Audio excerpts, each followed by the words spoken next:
Bismillahirrahmanirrahim. Assalamualaikum warahmatullahi wabarakatuh. Innal hamdalillah nahmaduhu wa nasta'inuhu wa nastaghfiruhu wa natubu ilaih wa na'udzu billahi min shururi anfusina wa min sayyiati a'malina. May yahdihillahu fala mudilla lahu wa may yudlil fala hadiyalah. Wa asyhadu an la ilaha illallah wahdahu la syarika lah. Wa asyhadu anna Muhammadan 'abduhu wa rasuluhu la nabiyya ba'dah. Ya ayyuhalladzina amanu taqullaha haqqa tuqatih wa la tamutunna illa wa antum muslimun. Ya ayyuhan nasu taqu rabbakumul ladzi khalaqakum min nafsin wahidah wa khalaqa minha zawjaha wa batha minhuma rijalan katsiran wa nisaa'a wattaqullaha alladzi tasaaluna bihi wal arham innallaha kana 'alaikum raqiba. Ya ayyuhalladzina amanu taqullaha wa qulu qawlan sadida yuslih lakum a'malakum wa yaghfir lakum dhunubakum wa may yuti'illaha wa rasulahu faqad faza fawzan 'azima amma ba'd fa inna asdaqal hadithi kitabullah wa khairal huda huda Muhammadin sallallahu alaihi wasallam wa syarrul umuri muhdatsatuha wa kullu muhdatsatin bid'ah wa kullu bid'atin dhalalah wa kullu dhalalatin finnar. Hadirin dan hadirat yang dirahmati oleh Allah Subhanahu wa taala, alhamdulillah puji dan syukur senantiasa kita panjatkan kepada Allah Subhanahu wa taala atas limpahan karunia yang terus-menerus Allah berikan kepada kita. Salawat dan salam semoga tercurahkan selalu kepada junjungan kita Nabi Muhammad sallallahu alaihi wasallam, juga kepada keluarganya serta seluruh sahabat beliau tanpa terkecuali. Pada kesempatan yang berbahagia ini kita akan mengangkat topik, judulnya adalah penyakit-penyakit hati ya. Sungguhnya penyakit-penyakit hati itu banyak ya.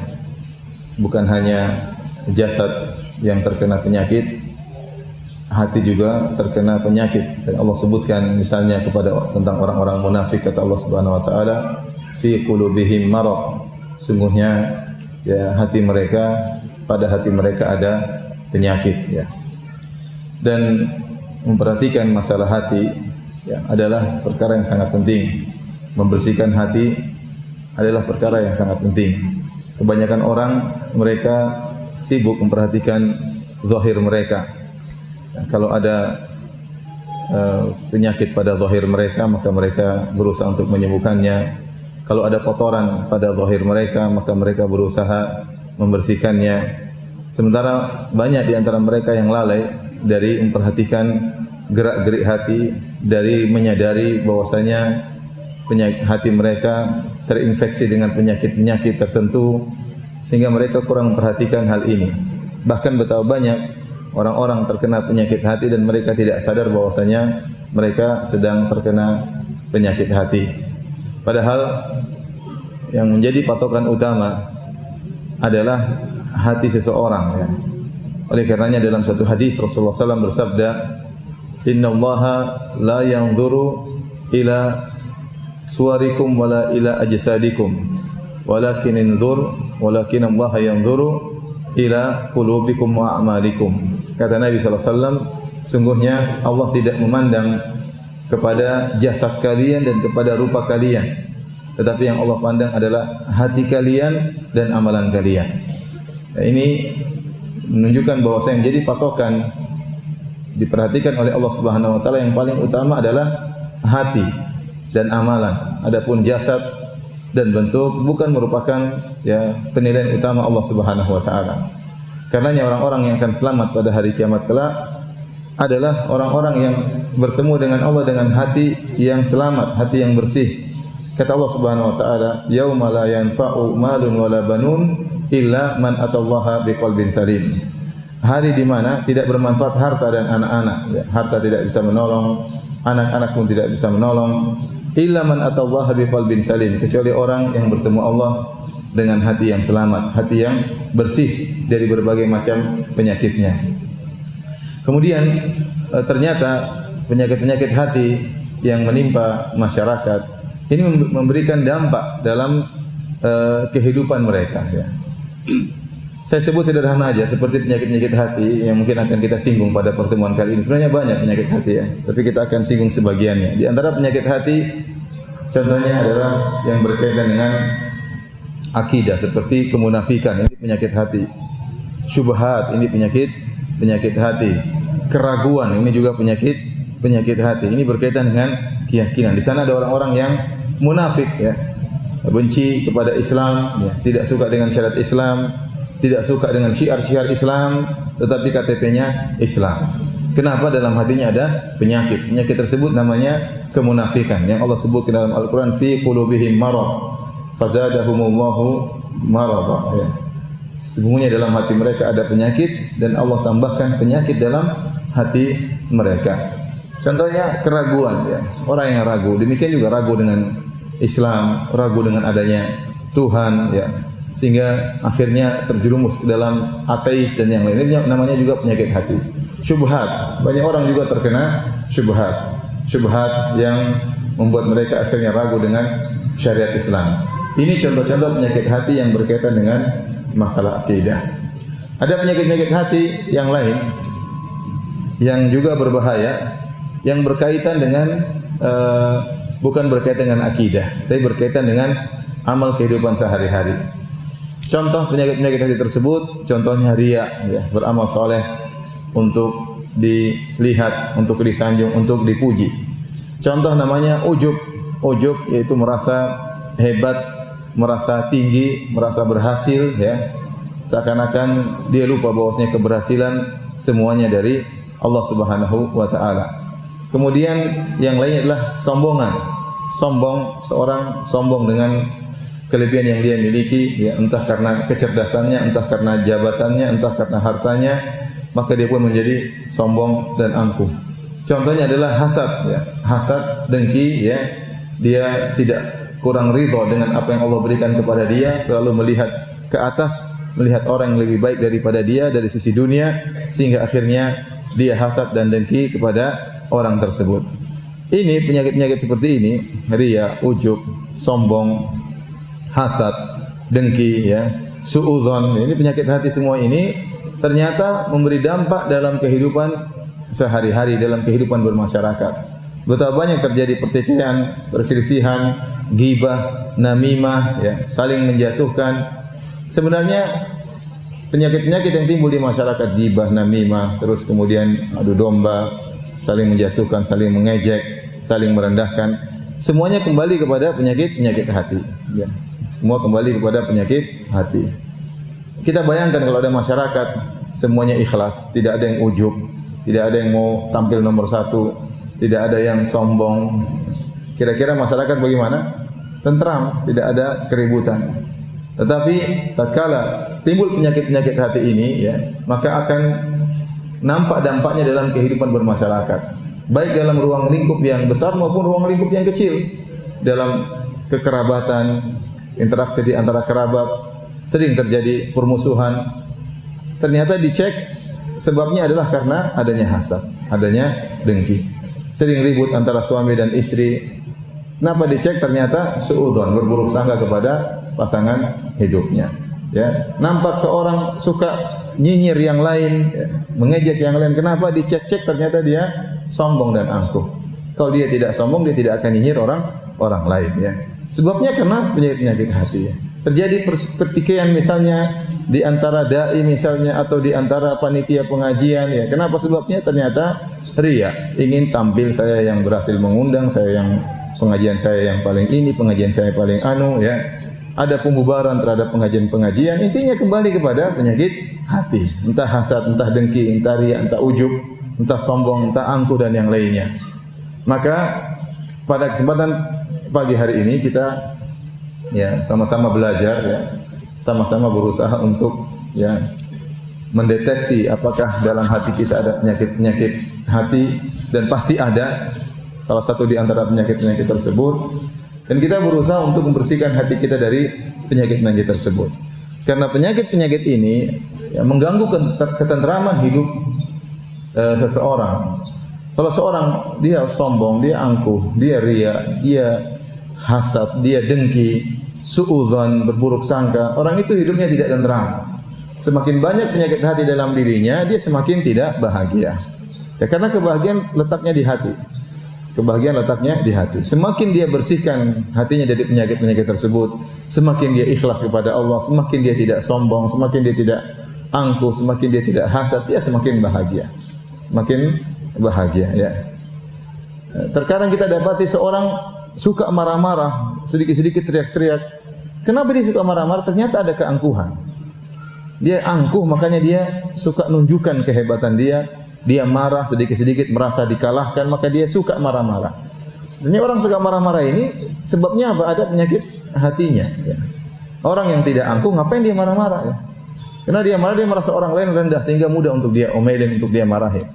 Jadi saya katakan tadi, penyakit hati ini bukan hanya bercokol di hati, tapi dia punya dampak dalam kehidupan bermasyarakat. Taib, hadirin dan hadirat yang dirahmati Allah Subhanahu wa taala, maka pada kesempatan kali ini kita sama-sama belajar mengenali penyakit-penyakit tersebut dan kita berusaha menyebutkan ya obatnya ya agar kita bisa hidup dengan lebih tenteram dan lebih tenang ya, dan semoga kita bisa diwafatkan oleh Allah Subhanahu wa taala dalam kondisi qalbun salim, yaitu dalam kondisi hati yang bersih, karena hati itulah yang menyelamatkan seorang tatkala bertemu dengan Allah Subhanahu wa taala. Yang perlu saya ingatkan pula ya, dosa seseorang bukan cuma berkaitan dengan lisan, bukan cuma berkaitan dengan pandangan, bukan berkaitan dengan pendengaran saja, bukan berkaitan dengan tulisan. Sumber dosa banyak. Ada orang berbuat dosa dengan salah memandang, ada orang berbuat dosa dengan mendengar yang haram, ada seorang berbuat dosa mengucapkan yang haram, yang dilarang. Ada orang yang berdosa karena menulis, kemudian menulis yang buruk atau komentar yang buruk baik di media sosial ataupun yang lainnya. Ternyata hati juga bisa sumber dosa ya. Hasad itu dosa atau bukan? Dosa. Sombong dosa atau bukan? Dosa ya. Riya dosa atau bukan? Dosa. Ujub dosa atau bukan? Dosa ya. Nah, jadi jangan kita menyangka bahwasanya dosa-dosa yang dilarang oleh Allah hanya berkaitan dengan anggota tubuh kita. Bahkan banyak dosa-dosa yang berkaitan juga dengan hati kita. Maka percuma seorang kalau kemudian dia dari sisi zahir luar biasa, rajin sedekah, kemudian dia mungkin rajin ibadah, rajin baca Quran, mungkin dia jaga pandangannya, tidak mau lihat yang haram, mungkin dia menjaga telinganya, tidak mau dengar hal-hal yang haram, menahan mulutnya, tidak mengucapkan yang haram, tapi dalam hatinya ada keangkuhan. Keangkuhan, lihat orang dia merasa orang lain rendah. Dalam hatinya ada ujub, dia telah merasa sampai pada tingkatan yang menurut dia karena dia hebat, ya. Atau dia suudzon, ada dalam hatinya suudzon. Ini semua dosa-dosa juga. Ya. Seorang berusaha membersihkan hatinya dari dosa-dosa yang berkaitan dengan hati. Baik, kita akan bicarakan penyakit-penyakit tersebut satu demi satu ya. Yang pertama, hadirin dan hadirat yang dirahmati oleh Allah Subhanahu wa taala, penyakit yang sangat berbahaya adalah penyakit riya. Penyakit riya, ingin dipuji ya, ingin disanjung, ingin disebut-sebut, ingin diakui ya. Ini penyakit sudah diingatkan oleh Nabi sallallahu alaihi wasallam dari dahulu kala tentang penyakit ini dan bahayanya penyakit ini. Di antaranya dalam hadis kata Rasulullah sallam, "Akhwafu ma akhafu alaikum asyirkul asghar." Perkara yang paling aku khawatirkan menimpa kalian wahai para sahabatku adalah syirik kecil. Fasa'aluhu, maka mereka bertanya, apa itu syirik kecil? Kata Nabi sallallahu alaihi wasallam, ar-riya, yaitu beramal untuk dilihat. Jadi ar-riya itu diambil dari ru'yah, melihat. Ra'a yura'i artinya memperlihatkan. Masdarnya riya. Jadi beramal untuk dilihat, Dalam hadis yang lain, jadi Rasulullah SAW menjelaskan tentang bahaya penyakit ini. Dalam hadis yang lain kata Nabi SAW, waktu para sahabat sedang ngobrol-ngobrol tentang Dajjal, tentang fitnah yang sangat berbahaya yang akan muncul menjelang hari kiamat kelak. Maka Nabi SAW berkata kepada para sahabat, "Ala ukhbirukum bima huwa akhwafu alaikum indi min fitnatil masih Dajjal." Maka aku kabarkan kepada kalian wahai para sahabatku tentang sesuatu fitnah yang lebih aku khawatirkan menimpa kalian daripada fitnah Dajjal. Qalu bala ya Rasulullah. Kata para sahabat, tentu ya Rasulullah. Fitnah apakah itu? Maka Nabi SAW mengatakan asyirkul khafi, syirik yang samar, tidak kelihatan ya. Yang orang tidak lihat, tapi dia penyakit hati. Maka Nabi SAW berkata, yakumur rajulu, seorang berdiri, fayusalli, kemudian dia salat, fayuzayyina salatahu, dia bagus-baguskan salatnya, lima yara min nadhari rajulin ilaihi, karena dia tahu orang sedang lihat dia salat. Ya, ini contoh beramal untuk dilihat oleh orang. Dia salat biasa-biasa, tapi tatkala dia lihat orang perhatikan dia salat, maka dia bagus-baguskan salatnya. Ini berat bagi imam. Seorang imam biasanya salat, ya, tahu-tahu di belakang dia ada pejabat misalnya, maka dia bagus-baguskan salatnya, dia merdu-merdukan suaranya, dia panjang-panjangkan salatnya, ya. Padahal biasanya dia rakaat pertama qul huwallahu ahad, rakaat kedua qul a'udzu birabbin nas, begitu ada pejabat dia ganti, rakaat pertama Al-Baqarah, rakaat kedua Ali Imran. Ya. Ini contoh sederhana, dia bagus-baguskan bacaannya karena ingin dipuji. Salat itu hanya contoh yang disebutkan oleh Nabi sallallahu alaihi wasallam. Ini berlaku kepada seluruh amal soleh.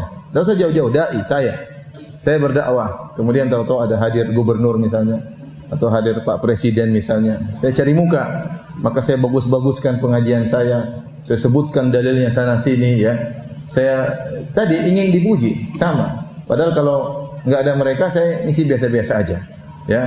Ya, ini sama, berarti dia berdakwah, dia bagus-baguskan dakwahnya karena ingin dipuji oleh orang lain. Itulah riya, ya, beramal untuk diperlihatkan. Kenapa Nabi SAW takut tentang penyakit ini, riya, yang bahkan kata Nabi lebih takutkan dari fitnah Dajjal. Karena fitnah Dajjal pertama hanya muncul di akhir zaman, meskipun dia sangat berbahaya, tapi dia hanya muncul di akhir zaman. Adapun fitnah riya muncul bisa kapan saja, ya, muncul bisa kapan saja. Seorang bisa jadi sekarang ikhlas, tahu-tahu minggu depan dia riya, atau nanti sore dia riya, ya. Pagi-pagi dia ikhlas, sore-sore dia riya, ya. Tahu-tahu dia beramal soleh ingin dipuji. Jadi kalau Dajjal hanya muncul di akhir zaman, adapun riya ini muncul kapan saja. Kemudian kalau Dajjal, rata-rata orang beriman akan selamat. Orang yang bisa baca atau tidak bisa baca, mereka akan bisa lihat di jidat Dajjal tertulis kafaro, kafir.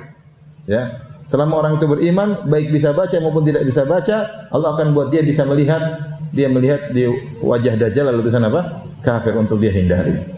Sehingga orang-orang beriman insyaallah selamat. Tetapi justru riya ini penyakit yang menimpa orang-orang yang beriman. Bukan orang-orang pelaku maksiat, ya. Bukan orang-orang pelaku maksiat. Kalau pelaku maksiat, tukang minum khamar, tukang zina, apa yang mau dia riakan? Ya, oh saya minum khamar, ini namanya bahlul, riya terhadap khamar, ya. Riya, oh saya sudah zinain perempuan sekian. Tapi ada juga orang begitu, ya. Dia pamer, saya sudah berzina dengan sekian orang, saya sudah minum khamar. Apa ada orang koruptor kemudian riya dengan korupsinya? Enggak ada, kan? Enggak ada, ya. Jadi justru riya ini menimpa orang-orang yang beramal saleh, yang dia punya kelebihan dalam masalah amal saleh. Orang yang haji sudah berulang-ulang, ini rawan untuk riya, pamer hajinya. Ya, orang yang berdakwah ke sana sini, ke kampung, ke pedalaman, ke hutan belantara, ke luar negeri, kemana, ada rawan riya untuk pamer bahwasanya saya sudah berdakwah di sana sini. Orang yang sering puasa sunnah, ada rawan bagi dia untuk memamerkan puasanya. Orang yang sering bersedekah juga demikian rawan. Oh saya sumbang sana, sumbang sini, sumbang sana. Padahal cuma sumbang sedikit, 100.000, 100.000, 100.000 itu pun dia pamerkan. Apalagi kalau dia sumbang sampai miliaran, rawan untuk pamer itu ada. Ya. Justru saya katakan bahwasanya penyakit riya itu justru menimpa orang-orang yang memiliki kelebihan dalam beragama. Makanya Nabi berkata, akhwafu ma akhafu alaikum. Ya, aku khawatirkan menimpa kalian. Dan Nabi sedang berbicara dengan para sahabatnya, yang kita tahu bagaimana solehnya mereka, adalah penyakit riya, yaitu ingin dipuji. Apalagi kita-kita yang imannya jauh dari para sahabat. Subhanallah. Terkadang seorang dia riya, ya, dan dia enggak mau dibilang riya, maka dia masukkan riya dengan cara yang halus, ya. Dengan masukkan riya dengan cara yang halus.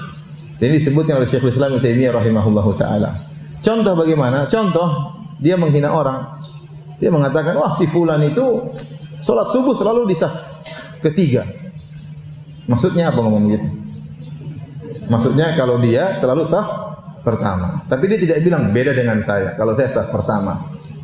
Ya, tapi sudah dipahami dari perkataan dia, "Wah, si fulan itu kalau salat subuh selalu di belakang." Orang yang dengar paham. Adapun si pembicara maka selalu di saf depan, seperti itu. Oh, kita pernah minta sumbangan sama si fulan, oh pelitnya minta ampun. Masa cuma kasih 1 juta, uangnya segitu ya. Kalau dia tentunya lebih daripada itu. Jadi dia ingin riya tapi dengan cara yang halus. Ya. Ya, ada orang yang riya terang-terangan, loh saya sumbang, saya itu riya terang-terangan namanya. Riya terang-terangan. Kamu sudah haji berapa kali? Alhamdulillah. Ya. Kamu sudah haji belum? Sudah, alhamdulillah 5 kali ya. Ya, padahal ditanya cuma pertanyaannya sudah haji atau belum ya. Harusnya jawabnya cuma cukup sudah ya. Tapi dia tambah sudah 5 kali alhamdulillah ya. Sudah riya bilang alhamdulillah di belakang. Jadi subhanallah, pintu-pintu riya ini banyak. Dan memang berat ya. Ini perjuangan seorang yang ikhlas ya. Orang yang mempedulikan penyakit riya hanyalah orang yang ikhlas. Orang yang tidak ikhlas dia tidak peduli. Dia mau riya, dia mau pamer, dia tidak peduli. Tapi orang yang tulus, orang yang ikhlas, dia pasti gelisah. Kalau dia pun sudah riya, dia akan menyesal di belakang. Tadi kenapa saya cerita, kenapa saya pamer, kenapa saya harus ngomong ya. Hatinya menolak. Dia tahu bahwasanya itu adalah kesalahan ya. Terkadang saya sendiri, terkadang saya cerita, saya kasih contoh, maksud saya cerita, saya begini. Tapi setelah itu hati saya marah. Kenapa kamu tadi harus cerita? Tidak perlu cerita, ya. Tidak perlu cerita, kan bisa kasih contoh orang lain, tidak mesti dirimu yang jadi apa? Contoh, ya. Padahal terkadang ya kita nggak tahu niat kita ikhlas atau tidak, ya. Cari pujian atau tidak. Masalah itu adalah masalah yang halus. Dari sini kita tahu kenapa para salaf dahulu mereka benar-benar berusaha menyembunyikan amalan mereka, berusaha. Karena takut dengan penyakit riya. Karena takut dengan penyakit riya. Ya, saya sampai tentang seorang biografi seorang alim di Arab Saudi. Di awal-awal dakwah, ya orang mulai kumpul depan dia ngajar tentang buku. Tapi kalau ada yang lewat dia seperti pura-pura ngobrol saja. Ya, pura-pura ngobrol. Karena dia tidak ingin kemudian dibilang ini ya. Seperti itu. Sampai tingkat seperti itu ya. Ya. Nanti kalau ngobrol mungkin dia ngaji kitab, pada orang lewat dia pura-pura ngobrol sehingga orang lewat tidak tahu kalau dia sedang pengajian. Para salaf dahulu ya, di antara mereka disebutkan sampai kalau dia baca Quran ada yang lewat Qurannya dia tutup supaya orang tidak tahu dia baca Al-Quran ya. Sampai seperti itu. Sebagian salaf mereka salat malam. Mereka salat malam nanti sudah menjelang subuh kemudian dia tidur. Dia tidur, begitu azan subuh dia baru-baru pura bangun dengan mengatakan, "Waduh, tidur enak sekali." Padahal tadi malam dia salat malam ya. Memang tidurnya enak. Ya, supaya orang tidak tahu kalau dia salat malam. Di antara mereka ya ada yang bersedekah dengan menyembunyikan sedekah mereka. Contoh seperti siapa Zainal Abidin ya. Selalu memikul gandum dibagi-bagikan kepada orang-orang miskin. Tidak ada yang tahu dia bagikan di malam hari, mungkin menjelang subuh dia bagi-bagi. Orang miskin buka pintu dapatkan gandum sudah dibagi-bagi. Baru ketahuan kapan tatkala dia meninggal dunia. Tatkala meninggal dunia tidak ada lagi gandum yang dibagi-bagi. Ternyata dilihat ada bekas hitam di pundaknya karena dia selalu memikul gandum.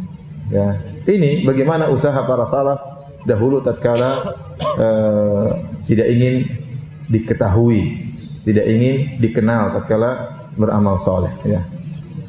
Kalau kita bandingkan dengan sebagian kita di zaman sekarang ini, justru ada sebagian orang yang bersusah payah untuk menunjukkan amalan mereka. Bukan bersusah payah untuk menyembunyikan amal soleh, tetapi bersusah payah untuk menampakkan amal soleh. Ya. Sampai ya selfie di Ka'bah ya, itu nggak gampang selfie depan Ka'bah itu. Orang lagi, apalagi dekat Hajar Aswad, didorong-dorong orang tuh masih sempat. Itu kan nggak gampang itu. Ya. Setelah itu dia upload ya. Subhanallah ya. Jadi itulah beda antara kita dengan mereka ya. Antara kita dengan para salaf dahulu. Padahal kita semua yakin bahwasanya amal soleh sebesar apapun, sehebat apapun, sebanyak apapun biayanya, seletih apapun dilakukan, kalau ternyata amal soleh tersebut tidak ikhlas, tidak akan diterima oleh Allah Subhanahu wa taala. Tidak akan diterima oleh Allah Subhanahu wa taala. Seorang menyumbang untuk bangun masjid sampai miliaran misalnya, tapi dia niatnya ingin dipuji, ingin disanjung, itu tidak ada nilainya sama sekali di sisi Allah Subhanahu wa taala.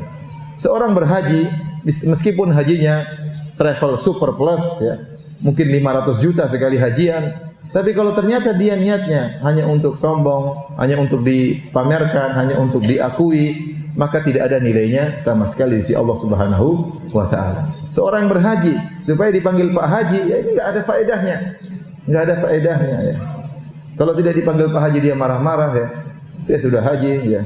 Padahal hajinya juga maksudnya biasa-biasa aja. Jadi dia marah kalau tidak dipanggil Pak Haji, merasa tidak dihormati ya. Ini Bapak-bapak dan Ibu yang dirahmati Allah Subhanahu wa taala, ini perjuangan kita sampai kita meninggal dunia. Bersihkan hati kita dari penyakit riya. Jangan ingin dipuji, jangan disanjung. Dan itu tidak mudah. Tidak mudah. Manusia punya sifat dasar ingin dipuji. Ingin dipuji, ingin disanjung, ingin diakui. Itu sifat dasar manusia. Tetapi ya, Nabi menyuruh kita untuk melawan hal tersebut. Nabi mengajari kita agar seluruh amalan kita hanya untuk Allah Subhanahu wa taala. Ya, kapan kita sudah mencapai derajat ikhlas, maka kita akan bahagia. Benar, kita akan bahagia. Kenapa? Karena kita tidak terlalu peduli dengan komentar manusia. Ya, mereka mau mencela, Allah Maha tahu saya sudah beramal saleh. Mereka tidak menghargai, Allah menghargai. Ya, sehingga dia tidak terlalu peduli dengan komentar manusia. Tapi kapan seorang jauh dari keikhlasan, maka dia akan sengsara. Dia akan sengsara. Dia selalu memperhatikan komentar manusia tentang dirinya, dan dia selalu mencari pujian manusia terhadap dirinya, sehingga dia berusaha untuk pencitraan, berusaha untuk disanjung, berusaha untuk itu membuat dia sengsara, ya, membuat dia menderita. Ya. Saya kasih contoh sederhana, seorang yang kemudian tadi sudah setengah mati selfie di depan Ka'bah, kemudian dia masukkan di Facebook. Kalau nggak ada yang nge-like, kira-kira dia sedih atau tidak? Dia sedih, nggak ada yang like, ditunggu-tunggu 1 jam, nggak like. Coba dia upload kedua kali, mungkin tadi nggak tersebar. Dia upload lagi kedua kali. Kalau yang nge-like cuma sedikit, dia sedih. Ya, yang nge-like cuma sedikit, dia sedih. Dia maunya yang nge-like banyak, baru dia bisa bahagia. Ya. Kenapa? Dia mengharap pujian manusia. Tapi kalau orang tawaf, sa'i karena Allah, dia tidak, bahkan dia tidak ingin orang tahu dia tawaf dan sa'i. Ya. Maka berusaha latih diri kita untuk menyembunyikan amal soleh kita. Ini di antara hal-hal yang bisa membantu kita untuk ikhlas. Ya. Dan hati kita pasti tergelitik kalau kita sudah beramal soleh, pingin cerita. Ketemu dengan kerabat, pingin cerita. Kemarin saya cerita. Jangan cerita. Kalau kita ingat, dan insya Allah hati kita bisa mendeteksi. Antu kamu mau ria ini. Udah. Kita pasti tahu, insya Allah ya. Kita masih punya jiwa yang kata Allah, wala uqsimu bin nafsil lawwamah. Aku bersumpah dengan jiwa yang suka mencela. Itu jiwa yang terpuji. Jadi jiwa ada 3, ada nama al-ammaratu bisu, jiwa yang menyuruh kepada keburukan, ada namanya an-nafsul mutmainnah, jiwa yang tenteram, tenang dengan keimanan, ada namanya an-nafsul lawwamah, jiwa yang suka mencela. Apa sifatnya? Dia mencela kalau kita bermaksiat. Dia tegur kita, ente ini gimana? Jiwa kita memberontak. Itu namanya nafsu lawwamah. Saya yakin kalau ada di antara kita yang sudah belajar tentang tauhid, kemudian dia mau riya, dia pasti tahu dia sedang riya. Saya sedang pamer, dia tahu. Ya. Entah dia sadar tatkala dia sedang riya, entah dia sadar tatkala dia mau riya, maka hatinya bergejolak. Ya. Maka kalau dia hatinya sudah kasih sinyal enggak boleh, jangan dia lanjutkan. Jangan dia lanjutkan ya. Saya kemarin ke Tutan Belantara, dia mau cerita dakwah nih. Terus tiba-tiba hatinya, kamu jangan cerita, kamu sedang berdakwah. Terus mas, enggak, saya jalan-jalan sana, ketemu dengan orang Papua di sana. Terus ya ketemu aja, salaman, terus saya pulang. Contoh, maksudnya kita mau riya, tapi hati kita gelisah, dan itu terjadi insya Allah. Saya yakin kalau hati kita masih bersih, pasti hati kita kasih sinyal, jangan cerita-cerita. Ya. Tapi kalau sudah tidak peduli dengan sinyal tersebut, mulai kita cerita, wah iya saya ke hutan belantara, jalannya jauh, sampai penuh becek semuanya karena Allah saya berdakwah. Sampai di sana saya dilemparin orang, saya sabar karena Allah Subhanahu wa taala. Saya dipanahin orang, saya sabar karena Allah Subhanahu wa taala. Terus cerita, dia nikmat. Orang, Masya Allah, Masya Allah, Masya Allah. Udah. Terus tenggelam. Dia tahu betul setan telah membuat dia terjerumus dalam berbagai macam riya. Mulailah pahalanya berguguran. Karenanya hati-hati ikhwan ya. Ini perlu latihan ya. Kita misalnya sama istri, kalau istri mulai enggak usah cerita-cerita. Kalau suami mulai kamu ngapain cerita tadi sama? Enggak usah cerita gitu, ngapain cerita-cerita? Sudah amal sedikit diceritain lagi. Mending kalau amalnya banyak, amal cuma sedikit. Cuma nyumbang 1 juta cerita-cerita. Orang yang nyumbang miliar-miliar aja enggak cerita-cerita, ya. Dan ada orang-orang begitu, dia sumbang miliaran dia enggak mau diketahui namanya. Disebut namanya dia marah. Ini ada kenyataan zaman sekarang ada seperti itu.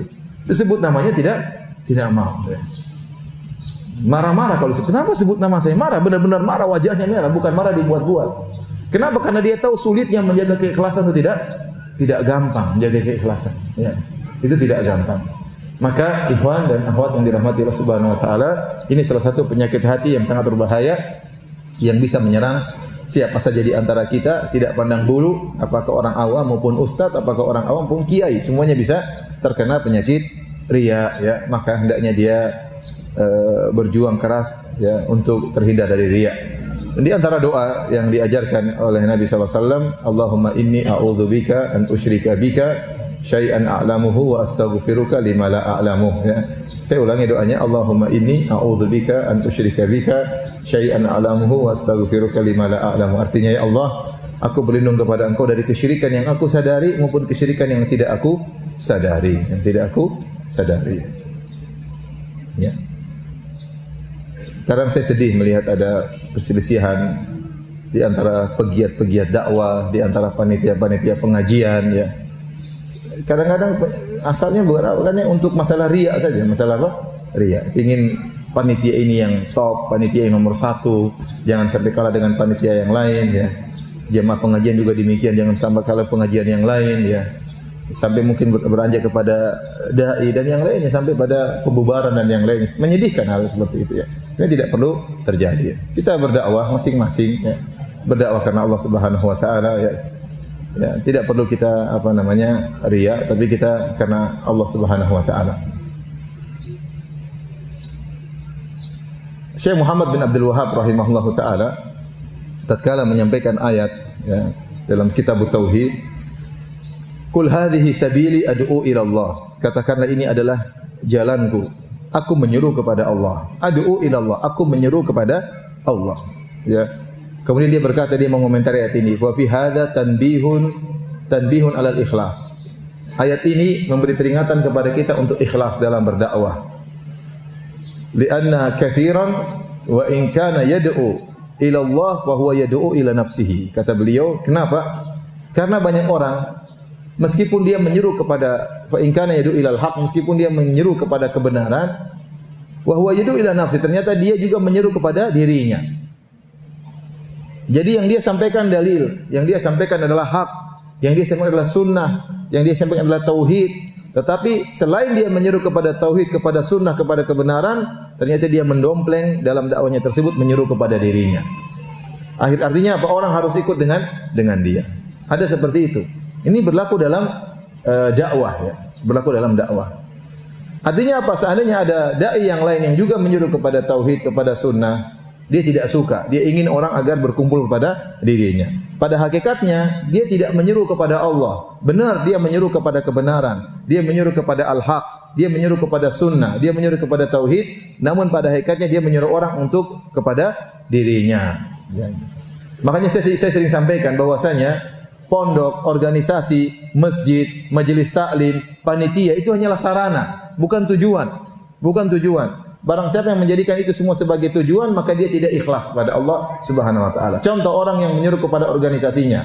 Sehingga kalau ada organisasi lain berkembang, dia hasad, dia dengki, ya, dia tidak suka. Berarti dia tidak menyeru kepada Allah, tapi dia menyeru kepada organisasinya. Ya, seperti itu. Ada orang pada masjidnya, kalau ada masjid lain yang ramai, dia tidak suka. Berarti dia tidak ikhlas. Berarti dia tidak ikhlas. Berarti selama ini ternyata dia menyeru kepada masjidnya, bukan kepada Allah Subhanahu wa taala. Sama majelis taklim. Maka kita semua ingat, hati-hati akan hal ini. Tatkala kita berdakwah kepada Allah, bukan berdakwah kepada diri sendiri, bukan berdakwah kepada partai, bukan berdakwah kepada organisasi, bukan berdakwah kepada pondok, bukan berdakwah kepada majelis taklim. Ini semua hanyalah sarana. Jangan sampai dijadikan apa? Tujuan. Kalau kapan kita menjadikan ini sebagai tujuan, maka sungguhnya kita tidak ikhlas dalam berdakwah di jalan Allah Subhanahu wa taala, dan akhirnya menimbulkan banyak keributan, banyak pertikaian, banyak perdebatan karena hati kita yang enggak beres. Taib, ini penyakit pertama adalah riya, berbahaya. Penyakit kedua yang juga tidak kalah berbahaya adalah penyakit ujub. Penyakit ujub. Apa itu ujub? Ujub itu ya dia bangga dengan dirinya ya. Ya. Nabi sallallahu alaihi wasallam mengatakan salatsu muhlikat, 3 perkara yang membinasakan. Di antaranya i'jabul mar'i binafsi atau bira'yihi, itu seorang yang merasa ujub dengan pendapatnya atau seorang merasa ujub dengan dirinya ya. Sebagaimana riya juga bisa menggugurkan amal saleh, ujub juga bisa menggugurkan amal saleh ya. Seorang ulama berkata wal ujba fahdharhu innal ujba mujtarifun a'mala sahibihi fi saylihil arimi. Hati-hatilah, waspadalah terhadap ujub, karena penyakit ujub itu seperti ya banjir besar yang bisa menggeret amal-amal soleh pelakunya ke dalam banjirnya yang besar. Artinya ujub itu bisa menggeret pahala-pahala amal soleh untuk dihilangkan oleh penyakit ujub. Apa itu ujub? Ujub itu seorang merasa dia berhasil karena kemampuan dia, ya. Karena kemampuan dia. Dia lupa bahwasanya segala keberhasilan dia dari Allah Subhanahu wa taala. Ya, dan inilah penyakit yang menimpa Fir'aun. Fir'aun waktu dia berhasil memiliki harta yang banyak, dia berkata, "Innama utituhu ala ilmin indi." Saya ini kaya raya ya, karena saya punya ilmu. Saya punya kemampuan dalam mencari nafkah. Saya punya ilmu. Dia lupa bahwasanya dia kaya karena Allah Subhanahu wa taala.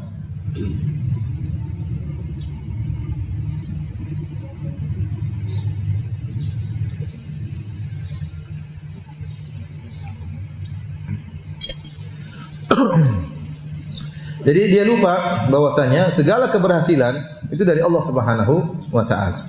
Makanya sebagian ulama mengatakan ujub itu adalah syirik kecil. Syirik kecil. Kenapa dikatakan syirik? Ya. Syirik karena kita menduakan Allah, kita mensekutukan Allah Subhanahu wa taala. Seorang yang berdoa kepada Allah, terus berdoa juga kepada nabi, itu namanya musyrik. Karena selain dia berdoa kepada Allah, dia juga berdoa kepada nabi. Padahal doa hanya untuk siapa? Allah Subhanahu wa taala ya. Itu namanya musyrik. Seorang menyembelih kepada jin, itu namanya musyrik. Karena namanya menyembelih itu hanya untuk Allah Subhanahu wa taala. Adapun yang menyembelih tatkala ingin bangun rumah, kemudian menyembelih untuk jin, tatkala ingin buka usaha, dia menyembelih untuk jin ya. Maka ini namanya musyrik karena dia beribadah kepada Allah dan beribadah kepada selain Allah. Nah, ujub kenapa dikatakan syirik? Karena dia menganggap keberhasilan dia itu ya adalah karena Allah dan karena dirinya. Karena Allah dan karena dirinya.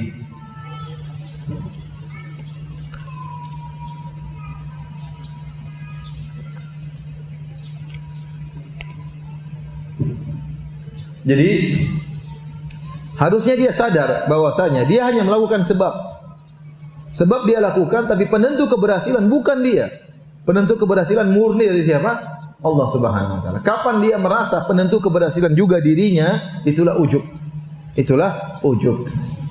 Sehingga waktu Firaun berhasil, maka dia berkata, "Innama utitu ala ilmin indi." Sungguhnya aku ini berhasil karena saya punya ilmu. Ini sangat berbahaya para hadirin dan hadirat yang dirahmati oleh Allah Subhanahu wa taala. Betapa banyak orang ya tatkala ditanya, "Kenapa Anda berhasil?" "Oh, karena saya begini." Dia harusnya pertama dia mengatakan semuanya karena Allah. Hadza min fadli Rabbi. Ini adalah karunia dari Allah Subhanahu wa taala. Kemudian dengan sebab saya begini. Harusnya begitu cara jawabnya. Kenapa Anda bisa sampai pada jabatan yang tinggi? Pertama harus dia jawab, hadza min fadli Rabbi. Ya. Liyabluwani a'ashkuru am akfur. Ini adalah karunia dari Allah Subhanahu wa taala untuk mengujiku apakah aku bersyukur ataukah aku kufur, ingkar dengan nikmat Allah Subhanahu wa taala. Bukan karena saya begini, langsung dia lupa dengan Tuhan. Seakan-akan dia berhasil karena dirinya. Ya. Ada orang merasa dia jadi kaya raya, dia berhasil menjadi pejabat yang tinggi, dia menjadi orang yang sukses karena dia cerdas, karena dia pintar. Dia bilang, karena saya belajar. Iya benar, kau ada sebab kau belajar, tetapi penentu keberhasilan bukan kau, sama sekali bukan Allah Subhanahu wa taala. Kenapa? Karena kita punya kaidah, kekayaan tidak berbanding lurus dengan kecerdasan. Sepakat atau tidak? Kekayaan tidak berbanding lurus dengan kecerdasan. Betapa banyak orang yang cerdas tidak kaya-kaya, banyak. Pinternya luar biasa, saya kepalanya botak mikir, tapi tidak kaya-kaya. Ya. Ada kemarin saya baca tulisan seorang syekh, dia bilang kami belajar 4 orang, berempat kami satu kelas. Yang satu tidak lulus, yang 3 kami lulus. Sekarang kami kerja, yang 3 ini kerja, bosnya yang tidak lulus ini. Dan itu banyak terjadi. Ya. Saya punya kawan gitu, anak buah saya dulu satu kelas Ustaz, dulu dia yang nomor ranking, tapi sekarang saya bosnya. Jadi kekayaan tidak berbanding lurus dengan apa? Kecerdasan. Kalau setiap orang cerdas, orang pintar ranking 1 harus kaya, maka banyak orang ranking 1 yang kaya. Ternyata tidak demikian, betapa banyak orang ranking, nilainya tinggi, juara kelas terus, ternyata tidak kaya-kaya. Sampai sekarang belum umroh juga sampai sekarang. Sampai sekarang belum haji-haji. Sementara yang tidak lulus sekolah, ya, kemudian ternyata bisa haji berulang-ulang, bisa umroh berulang-ulang. Ya, kita bukan berarti mengingkari sebab, enggak, kita berusaha. Mau kaya, mau berhasil ya belajar. Tetapi jangan kita merasa bahwasanya keberhasilan itu karena kita sebab, enggak, kita melakukan sebab yang menentukan siapa? Allah Subhanahu wa taala. Ya, betul, Allah Subhanahu wa taala. Ada yang mengatakan saya berhasil karena saya banyak pengalaman. Saya dulu pengalaman kerja begini dari saya rendah kemudian sampai akhirnya saya menjadi bos ya. Kita bilang juga kekayaan tidak berbanding lurus dengan banyaknya pengalaman. Betapa banyak orang pengalamannya banyak tetap tidak jadi bos. Kenapa pengalaman jadi anak buah terus?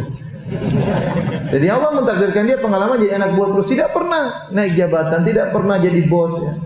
Banyak orang pengalaman luar biasa dia tidak kaya-kaya. Tidak kaya-kaya. Demikian juga ya masalah hidayah. Hidayah pun demikian. Hidayah dari Allah Subhanahu wa taala. Maka seorang jangan ujub. Kalau dia berhasil, dia mengenal sunnah misalnya, dia mulai pandai ngaji, jangan dia bilang, oh ini karena saya begini, karena saya tidak. Pertama dia bilang, ini semua karunia dari Allah Subhanahu wa taala. Dan sebab saya begini. Tapi yang mengantarkan saya adalah siapa? Allah Subhanahu wa taala. Dengan demikian, dia tidak akan ujub. Karena dia tahu segala keberhasilan dia murni dari siapa? Allah. Ya, murni dari Allah Subhanahu wa taala. Karena kita yakin kecerdasan tidak berbanding lurus dengan hidayah. Bukan berarti orang pintar cerdas pasti di atas hidayah. Betapa banyak orang pintar dan cerdas tidak di atas kebenaran. Saya contohkan saja. Ya. Jumlah orang-orang kafir banyak, lebih banyak daripada orang Islam. Penyembah Nabi Isa yang beribadah kepada Nabi Isa jumlahnya miliaran lebih banyak daripada kita umat Islam. Ya, tetapi logika mereka tidak jalan. Bagaimana Nabi kok disembah? Bagaimana seorang Nabi manusia kok dianggap sebagai Tuhan? Padahal dia seorang manusia biasa. Dia seorang Nabi, tapi dia bukan Tuhan. Kalau Tuhan, kenapa Tuhan ketakutan? Kenapa Tuhan lapar? Kenapa Tuhan haus? Kenapa Tuhan tidur? Tidak pantas Nabi Isa diangkat sebagai Tuhan. Ya, tetapi dia yang meyakini Nabi Isa sebagai Tuhan banyak atau tidak? Banyak, miliaran. Jauh lebih banyak daripada kita. Yang meyakini sapi titisan dewa banyak atau tidak? Banyak, miliaran juga. Bagaimana sapi kemudian dianggap sebagai sesembahan ya. Tetapi begitulah saya bilang hidayah tidak berbanding lurus dengan kecerdasan. Betapa banyak orang di sana di Jepang pintarnya luar biasa yang dia sembah matahari. Bagaimana kemudian dia menyembah makhluk ya, menyembah makhluk. Maka keberhasilan kita dalam bidang apapun, dalam keduniaan ataupun dalam keagamaan, maka kita harus katakan ini semua min fadli Rabbi. Ini semua dari karunia Allah Subhanahu wa taala. Lihat Nabi Sulaiman alaihissalam. Tatkala dia luar biasa hebatnya, jin-jin semua tunduk kepada dia. Ya, angin dia tundukkan, kalau mau kemana-mana tinggal naik apa? Naik angin. Ya. Tidak perlu pramugari, enggak perlu. Pokoknya naik angin langsung jalan. Tidak perlu langsung terbang. Ya. Terbang luar biasa. Ya. Kemana saja dia arahkan mudah. Dia menguasai angin. Kemudian dia menguasai bahasa hewan. Burung dia paham. Semut kecil saja dia dengar suaranya. Ya, kita semut aja di sini kita nggak dengar dia ngomong apa ya.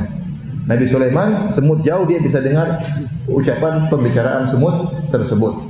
Ini semua karunia yang luar biasa. Apa kata Nabi Sulaiman? Hadza min fadli Rabbi. Ini adalah karunia Rabbku. Liyabluwani ashkuru am akfur. Ini semua karunia Allah berikan kepadaku untuk mengujiku. Apakah aku bersyukur ataukah aku ingkar kepada nikmat Allah Subhanahu wa taala. Anda pun demikian. Kalau Anda dapat jabatan, Anda bilang, liyabluwani, ini ujian dari Allah. Ini karunia Allah untuk mengujiku. Apakah aku bersyukur? Apakah aku ingkar? Anda diberi kenikmatan harta yang banyak, sama. Anda diberikan ketampanan, sama. Ini min fadli Rabbi. Ya. Kalau Allah berkehendak, saya tidak jadi tampan, jadi mukanya pas-pasan. Anda diberi kecantikan ibu-ibu, juga ujian dari Allah Subhanahu wa taala. Untuk bersyukur kepada Allah Subhanahu wa taala, bukan untuk mengingkari nikmat Allah Subhanahu wa taala. Semuanya. Tatkala seorang tahu ini semua dari Allah Subhanahu wa taala, maka ya dia tidak akan ujub. Dia tidak akan ujub ya. Makanya kalau kita ke Arab Saudi, ke Madinah, sering ada rumah-rumah besar ditulis depannya hadza min fadli rabbi. Ini adalah karunia dari Tuhanku ya. Enggak tahu, tapi banyak di rumah-rumah saya lihat seperti itu ya. Mungkin untuk mengingatkan dirinya. Kalau dia pulang masuk rumah dia tidak sombong. Rumah saya besar, oh ini dari Allah Subhanahu wa taala untuk mengujiku, aku bersyukur atau aku ingkar. Dan itu banyak di Arab Saudi, rumah-rumah di depannya ditulis hadza min fadli rabbi. Ini adalah karunia dari Rabbku. Jadi ikhwan dan akhwat, Bapak dan Ibu dirahmati Allah Subhanahu wa taala, ini salah satu penyakit berbahaya yang namanya ujub, dan ini harus kita lawan terus. Ya, karena seorang terkadang dia tanpa sadar dia merasa dia berhasil karena kehebatannya. Itulah ujub. Itulah apa? Ujub. Dia merasa berhasil karena kehebatannya. Maka dia harus lawan. Dia ingatkan dirinya bahwasanya keberhasilannya karena Allah Subhanahu wa taala. Karena Allah Subhanahu wa taala. Baik. Hadirin hadirat yang dirahmati Allah Subhanahu wa taala. Di antara penyakit hati yang berbahaya adalah sombongan. Sombong ini penyakit yang sangat berbahaya karena inilah penyakit yang menimpa iblis sehingga tidak mau sujud kepada Adam. Aba wastakbar wa kana minal kafirin. Waktu Allah menyuruh iblis sujud kepada Adam, iblis tidak mau. Kata Allah, fasajadu, para malaikat suruhnya sujud, illa iblis. Iblis tidak mau. Kenapa? Aba wastakbar, dia enggan dan dia sombong. Fakana minal kafirin, maka dia termasuk dari golongan yang kafir kepada Allah Subhanahu wa taala. Dan Nabi SAW telah mengingatkan, ya, la yadkhulul jannata man kana fi qalbihi mithqalu dzarratin min kibr. Tidak masuk surga seorang dalam hatinya ada penyakit kesombongan meskipun sebesar dzarrah.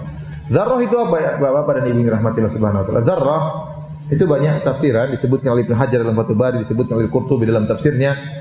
Tapi di antara makna dzarrah adalah semut kecil. Semut itu sudah kecil, apalagi anak semut yang masih kecil. Ya.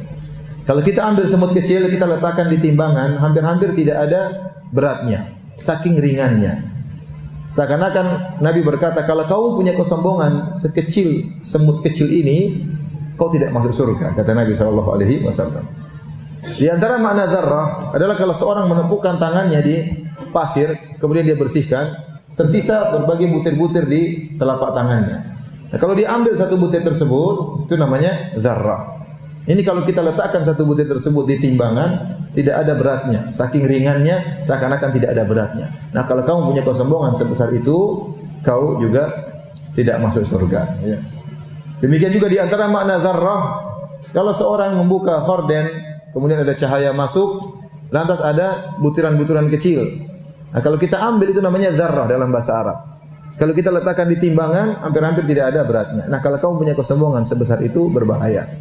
Ya, ini penyakit hati yang sangat berbahaya, kesombongan. Ini penyakitnya iblis, ini penyakitnya Abu Jahal, ini penyakitnya Abu Lahab. Ya, ini penyakitnya orang Yahudi, bahaya penyakit sombong ini.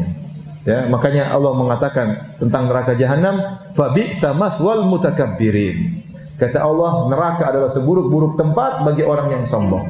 Bagi orang yang sombong. Nah, sombong ini ya banyak sebabnya. Ada orang sombong karena dunia dan ada orang sombong karena agama. Harta bisa menjadikan orang sombong, merasa tinggi, merasa hebat.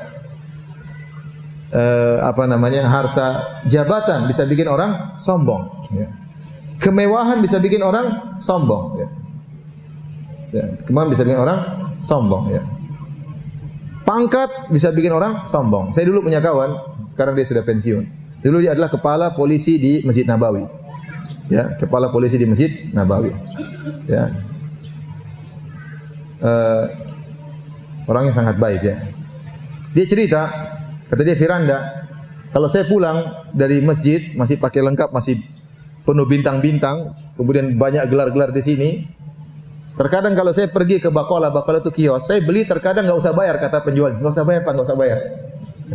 Kenapa? Karena banyak apa? Bintang di kejora di baju saya, banyak. Kadang kalau saya beli sesuatu, saya lagi ngantri, saya didahulukan.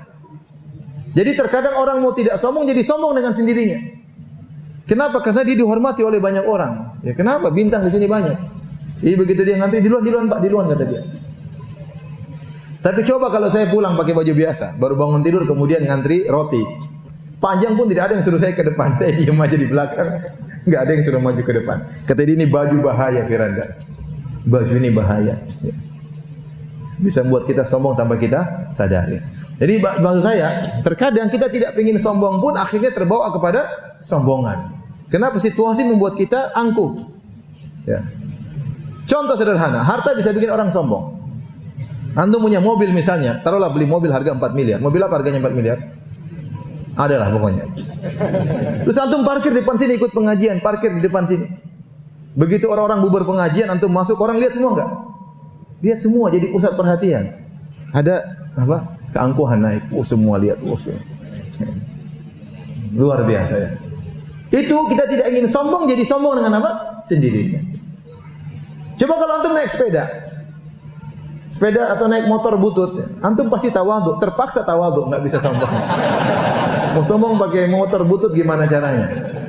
Ya. Ya. Makanya dalam hadis Rasulullah SAW menyebutkan, ya, seorang yang mampu memakai baju yang mewah, tapi dia tanggalkan karena ingin tawadhu, takut sombong, Allah akan berikan dia baju yang indah pada hari kiamat. Dia tahu kalau dia pakai baju ini, khawatir dia jadi apa? Sombong. Dia tanggalkan. Dia mampu beli mobil harganya 4 miliar, tapi dia tidak mau pakai. Dia takut apa? Dia sombong. Dia tahu dia mampu beli jam harganya ratusan juta, 500 juta, dia mampu. Tapi dia tidak mau. Kenapa? Dia takut dia sombong. Karena kesombongan terkadang datang dengan sendirinya. Terus ngapain juga beli jam 500 juta? Ngapain? Tapi ada yang beli. Saya kemarin ceramah di Masjid Nabawi. Ada kawan-kawan yang hadir. Saya bilang, itu orang yang beli jam sampai 500 juta. Orang bahlul, saya bilang. Habis itu dia tersinggung. Dia bilang, Ustaz, ini jam saya ini. Ratusan juta. Ya terus gimana? Ente sombong nggak? Sebenarnya saya gimana Ustaz ya? Saya ini kan konsultan. Jadi saya ketemu orang kaya. Kalau saya pakai jam murahan, mereka kayaknya nggak percaya sama saya ya. Saya bilang, sudahlah, itu urusan kamu dengan Allah. Yang penting kamu tujuannya bukan buat apa? Sombong. Kalau memang supaya klien percaya, ya nggak apa-apa. Itu berarti berkaitan dengan pekerjaanmu, ya. Dengan pekerjaanmu. Saya punya kawan, dia kaya raya ya. Bajunya biasa, sendalnya biasa, penampilan biasa. Kalau antum melihat, antum tidak menyangka dia orang kaya. Tapi anak buah dia yang bagian ketemu dengan klien, jamnya ratusan juta. Penanya aja yang berapa puluh juta, tasnya aja yang mahal-mahal. Jadi yang bagian ketemu klien bukan dia. Ownernya biasa-biasa bajunya. Tapi anak buahnya ini memang stylenya keren, karena memang untuk ketemu dengan apa? Klien ya. Tapi intinya ngapain beli jam mahal-mahal? Ya? Karena itu bisa mengantarkan kepada kesombongan. Waktu saya ditanya sama seorang ibu-ibu di pengajian, Ustaz, bolehkah saya beli tas harganya 600 juta? Saya sudah bayar zakat, saya sudah sumbangan, saya sudah ini. Boleh enggak saya beli tas 600 juta? Saya bilang tidak boleh. Terlalu mahal 600 juta. Apa fungsi tas 600 juta? Ya. Kalau tas itu punya fungsi yang hebat, enggak apa-apa. Bisa nyimpan mobil, bisa nyimpan motor. Tapi kalau cuma tas kecil 600 juta, apa fungsinya? Sementara di sekeliling kita masih banyak orang kelaparan. Ya, akhirnya apa? Tatkala kita pakai tas tersebut, sangat mudah kita sombong. Kenapa? Kita ingin lihatkan mereknya. Nih, mereknya. Jadi mereknya diperlihatin terus ya. Dan itu sangat rawan untuk menjadi sombong dan angkuh. Jadi maksud saya, ada hal-hal yang buat kita akhirnya sombong dan angkuh tanpa kita sadari. Dan sarana kesombongan banyak. Ada orang sombong dengan nasabnya. Saya ini keturunan ini, saya keturunan ini. Ada. Oh, saya ini ningrat, saya ini pangeran ya, Raden, keturunan kerajaan. Kerajaan mana? Masih ada? Oh, kerajaan sudah runtuh ratusan tahun yang lalu. Terus buat apa dibilang-bilang? Jadi hati-hati.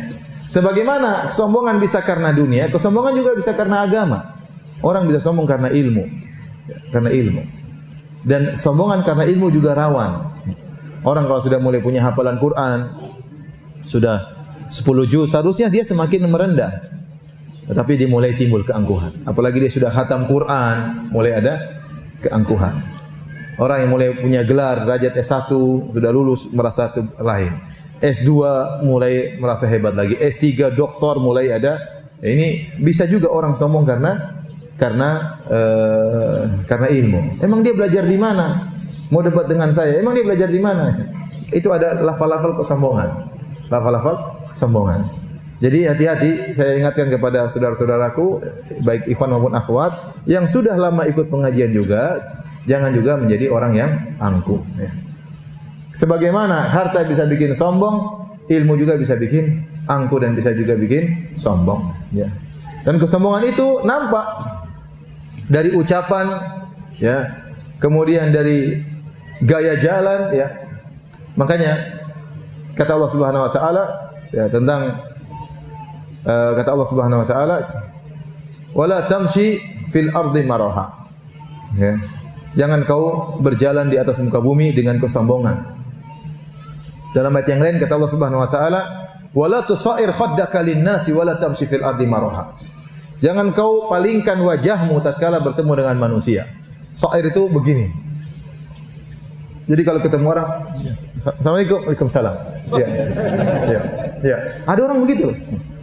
Apa? Ya. Jadi dia palingkan wajahnya, seakan-akan lihat orang itu seakan-akan apa? Dia rendah atau dia tidak pantas wajahnya untuk melihat orang di depan dia. Dia tidak melakukan demikian bukan karena sibuk, ya. Kalau orang ada enggak sempat melihat karena memang terlalu banyak yang salaman, itu wajar, ya. Mau senyum sama semua kadang enggak sempat. Ada yang miss lewat, ya, enggak sempat disenyumin. Tapi ada orang yang memang dia sombong. Jadi kalau ketemu dia benar-benar seperti jual mahal, ya. Ya. Ya,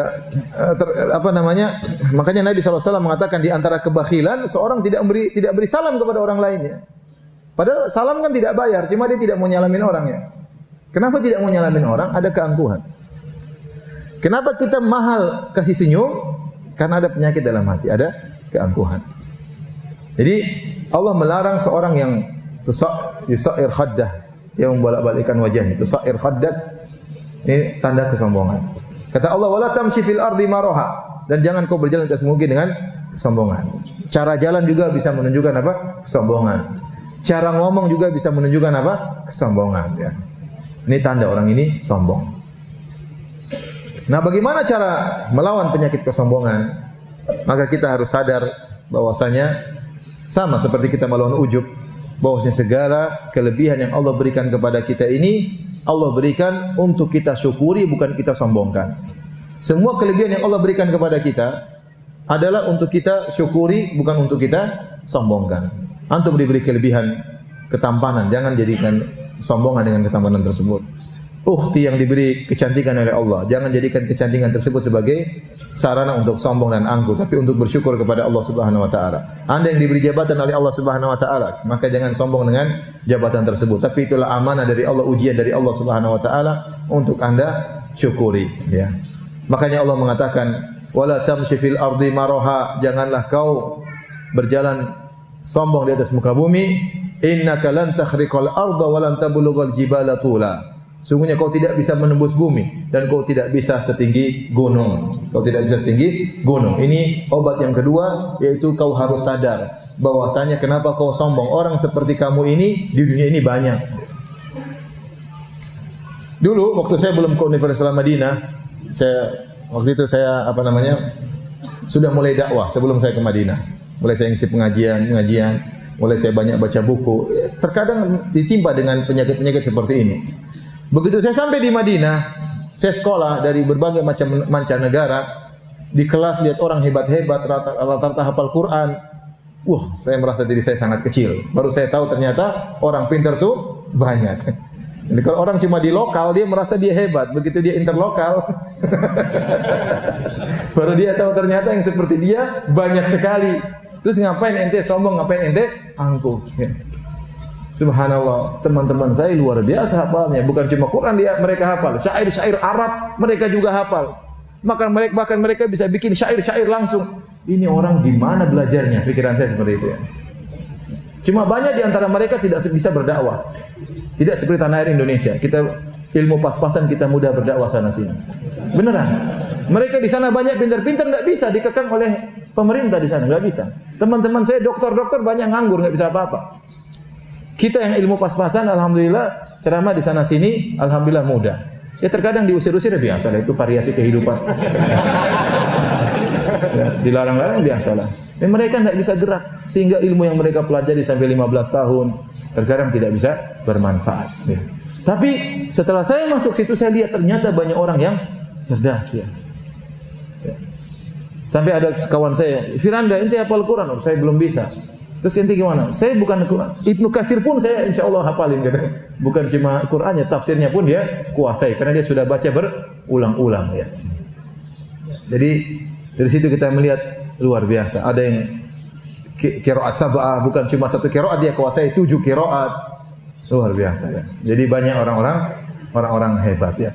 Ya. Kadang saya lihat di Masjid Nabawi ada orang setoran hafalan, syekhnya dengar setoran. Yang setor langsung 4 orang, subhanallah. Semuanya ngaji. Satu ngaji jadi dengar. Oh, kamu salah katanya bro. Oh, kamu salah. Gimana dia dengar 4-4-nya? Saya juga heran. Tapi Allah kasih kemampuan, dia bisa langsung memperbaiki 4 orang langsung setoran bareng-bareng. Itu gimana caranya? Tapi benar. Jadi kalau ada muridnya yang salah dia langsung apa? Tegur. Konsentrasinya bagaimana coba? Ya. Kita saja istri 1 berat, apalagi istri 4 konsentrasinya bagaimana? Jadi maksud saya luar biasa. Jadi banyak orang-orang hebat. Kalau kita lihat banyak orang-orang hebat, baru kita sadar kita ini enggak ada apa-apanya. Kita enggak ada apa-apanya ya. Ya. Terkadang seorang dia baru sedekah 500 juta dia merasa hebat. Dia perlu kenal dengan orang yang bersedekah langsung 10 miliar. Yang langsung 7 miliar. Dan itu ada orang seperti begitu. Sehingga dia tahu bosnya dia tidak ada apa-apanya. Ya. Jadi Allah mengisyaratkan, kata Allah, "Innaka lan takhriqal arda wa lan tablughal jibala tula." Jangan kau sombong. Kau tidak hebat daripada yang lain. Kau tidak bisa menembus bumi dan kau tidak bisa tinggimu setinggi gunung. Artinya apa? Kalau kau tingginya setinggi gunung, mungkin boleh kau sombong, mungkin ada sebab kesombongan. Kenapa kau lain sendiri? Semua orang kecil-kecil kau lihat ya. Karena kau tinggi setinggi gunung. Tapi coba kau berkaca, tinggimu paling 1,6, itu masih alhamdulillah. Ada yang 1,5, ada yang lebih rendah daripada itu. Taruhlah 2 meter, itu pun kecil orang tingginya 2 meter. Ya. Kalau dari angkasa luar sudah enggak kelihatan. Kalau tembok besar Cina masih kelihatan. Ente kecil kayak gitu dari pesawat sudah tidak kelihatan. Terus ente merasa besar, merasa angkuh. Ya. Kalau kau mati cuma 1,5 meter kali 2 meter bikin kuburan, selesai. Kalau kau mati pun nggak ada masalah. Yang seperti kamu masih banyak. Ya. Yang seperti kamu masih banyak. Mungkin kau hidup ini bikin masalah banyak orang. Mending kau mati aja. Jadi kalau kita renungkan seperti itu, kita tidak akan sombong. Tidak akan sombong. Kemudian di antara hal yang tadi kita melihat orang lain, kita mengakui kelebihan orang lain. Terkadang orang sombong kenapa? Dia merasa dirinya satu-satunya yang hebat dalam hal ini. Saya bilang sombong dalam ilmu. Contoh misalnya saya dengan kawan-kawan, teman-teman yang S3. Saya S3 di bidang akidah. Mungkin saya sering belajar tentang akidah ya, tidak seperti teman-teman yang lain. Tapi waktu saya ketemu teman saya S3 dalam bidang hadis, saya tahu saya kecil di hadapan dia. Dia pakar dalam ilmu hadis yang saya sudah belajar S1 saya khusus hadis tapi masih S1. Sementara teman saya S2 dan S3 tentang rawi-rawi, tentang penyakit-penyakit hadis, saya tidak bisa seperti dia. Tatkala saya mengakui kelebihan dia, maka saya ngapain sombong? Dia punya kelebihan yang saya tidak miliki. Saya lihat lagi sama ustaz yang lain, yang doktor dalam bidang muamalah. Dia pakar tentang masalah muamalah. Saya tidak bisa seperti dia. Ya saya tahu sedikit-sedikit, tapi tidak bisa sedalam seperti sedalam dia. Dan dia pun tahu dia tidak bisa sedalam akidah seperti saya. Dengan demikian kita mengakui kelebihan orang lain, kita akan terhindar dari penyakit sombong. Namun tatkala kita tidak mengakui kelebihan orang lain, akhirnya kita nyinyir terus. Kita merendahkan terus orang lain. Makanya Nabi SAW mengatakan, ya, Al-Muslim akhul Muslim. Seorang Muslim adalah saudara bagi yang lain. Harus bersaudara, tidak boleh saling menjatuhkan. La yazlimuhu wa la yakhdhuluhu wa yuslimuhu. Tidak boleh dia mendoliminya, tidak boleh ditinggalkan tatkala lagi dibutuhkan dia tinggalkan, tidak boleh diserahkan kepada musuh. Kemudian kata Nabi SAW, at-taqwa hahuna, ketakwaan tempatnya di hati. At-taqwa hahuna, ketakwaan tempatnya di hati. At-taqwa hahuna, tempatnya di hati kata Nabi, ketakwaan. Bihasbi imri'in minasyarri an yahkira akhahul muslim. Kata Nabi, cukuplah seorang dikatakan melakukan keburukan tatkala dia merendahkan saudaranya. Ya akhi, kenapa ente merendahkan saudara ente? Karena ada kesombongan dalam diri ente, sehingga anda merendahkan yang lain. Jadi kalau ada orang suka nyinyir, suka merendahkan, itu ada kesombongan dalam hatinya. Ya kalau saudara anda punya kekurangan, nasihati dengan baik-baik, bukan dengan menghinakan, merendahkan, nyinyir. Orang suka nyinyir itu pasti hatinya ada masalah. Sedikit-sedikit nyinyir, sedikit-sedikit nyinyir tuh apa bahasa Indonesia? Nyindir ya. Suka merendahkan itu. Seperti itu. Ya. Itu berarti ada penyakit dalam hatinya. Ya. Maka ini diantara obat yang bisa menghilangkan dari kita kesombongan. Kita harus tahu diri bahwasanya segala keberhasilan dari Allah Subhanahu Wa Taala. Yang seperti kita masih banyak, yang lebih baik daripada kita masih juga lebih banyak. Terus ente sombong buat apa? Ente sombong buat apa? Dan sombong adalah dosa yang besar, bisa menghalangi seorang dari masuk surga Allah Subhanahu Wa Taala. Baik. Di antara penyakit hati, masih ada waktu ya? Masih. Di antara penyakit hati yang juga sangat berbahaya adalah hasad. Hasad sebagaimana perkataan orang adalah awwalu dzambin usiyallahu fi sama wa fil ardi. Hasad adalah dosa yang pertama kali Allah dimaksiati di langit maupun di bumi. Adapun di langit adalah hasadnya iblis kepada Adam alaihissalam. Adapun di bumi hasadnya Qabil terhadap Habil. Akhirnya Qabil membunuh apa? Habil ya.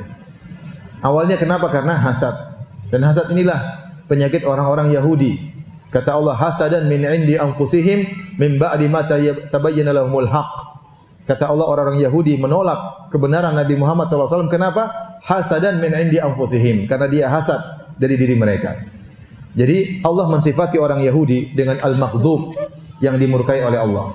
Adapun orang Nasara disifati dengan waladhdallin, orang-orang yang tersesat. Kenapa Nasara? Mereka tidak punya ilmu tapi semangat beribadah, sehingga ibadah mereka menyesatkan. Orang-orang Yahudi kenapa dikatakan al-maghdub alaihim? Mereka dimurkai oleh Allah karena mereka punya ilmu namun tidak mereka amalkan. Di antara ilmu yang tidak mereka amalkan, mereka tahu Muhammad adalah nabi terakhir namun mereka tidak beriman. Allah Subhanahu wa taala berfirman dalam Al-Qur'an, "Alladzina atainahumul kitaba ya'rifunahu kama ya'rifuna abna'ahum." Orang-orang diberikan Alkitab yaitu orang-orang Yahudi. Mereka mengenal Muhammad sebagaimana mereka mengenal anak-anak mereka sendiri. Nah, kalau kita punya anak, kita kenal anak kita, siapa namanya, sifat fisiknya kayak apa, tempat mainnya di mana, tempat ngumpulnya di mana, teman-temannya siapa, munculnya di mana, kapan munculnya. Kira-kira demikian orang Yahudi kenal betul tentang Nabi Muhammad SAW. Sehingga itulah sebabnya kata para ulama, kenapa orang Yahudi mereka tinggal di kota Madinah, konsentrasi tinggal di kota Madinah. Karena mereka tahu akan datang Nabi terakhir yang dia akan berjaya di kota Madinah, yang kota penuh dengan korma. Jadi mereka konsentrasi di situ tinggal. Bani Qainuqa, Bani Nadhir, Bani Quraidah. Tinggal nunggu Nabi terakhir muncul. Begitu Nabi terakhir muncul, ternyata bukan dari kalangan Bani Israel, mereka pun hasad. Ya. Sampai terjadi dialog antara bapaknya Sofiyah, Huyai bin Akhtab, berdialog dengan saudaranya. Setelah mereka pagi-pagi, di pagi hari ngecek Nabi terakhir datang di Kuba waktu Nabi berhijrah. Mereka ngecek, ternyata benar. Di sore hari mereka pulang dengan penuh malas. Kemudian mereka berbicara, didengar oleh Sofia. Huwa, apakah ini Nabi yang kita tunggu-tunggu? Kata bapaknya Sofia, benar, itu Nabi yang kita tunggu-tunggu. Terus bagaimana sikapmu terhadap dia? Adawatuhu ma baqiya dahar. Kata dia, aku akan musuhi dia selama aku masih hidup. Subhanallah. Dia sudah tahu itu Nabi terakhir yang dia nanti-nantikan.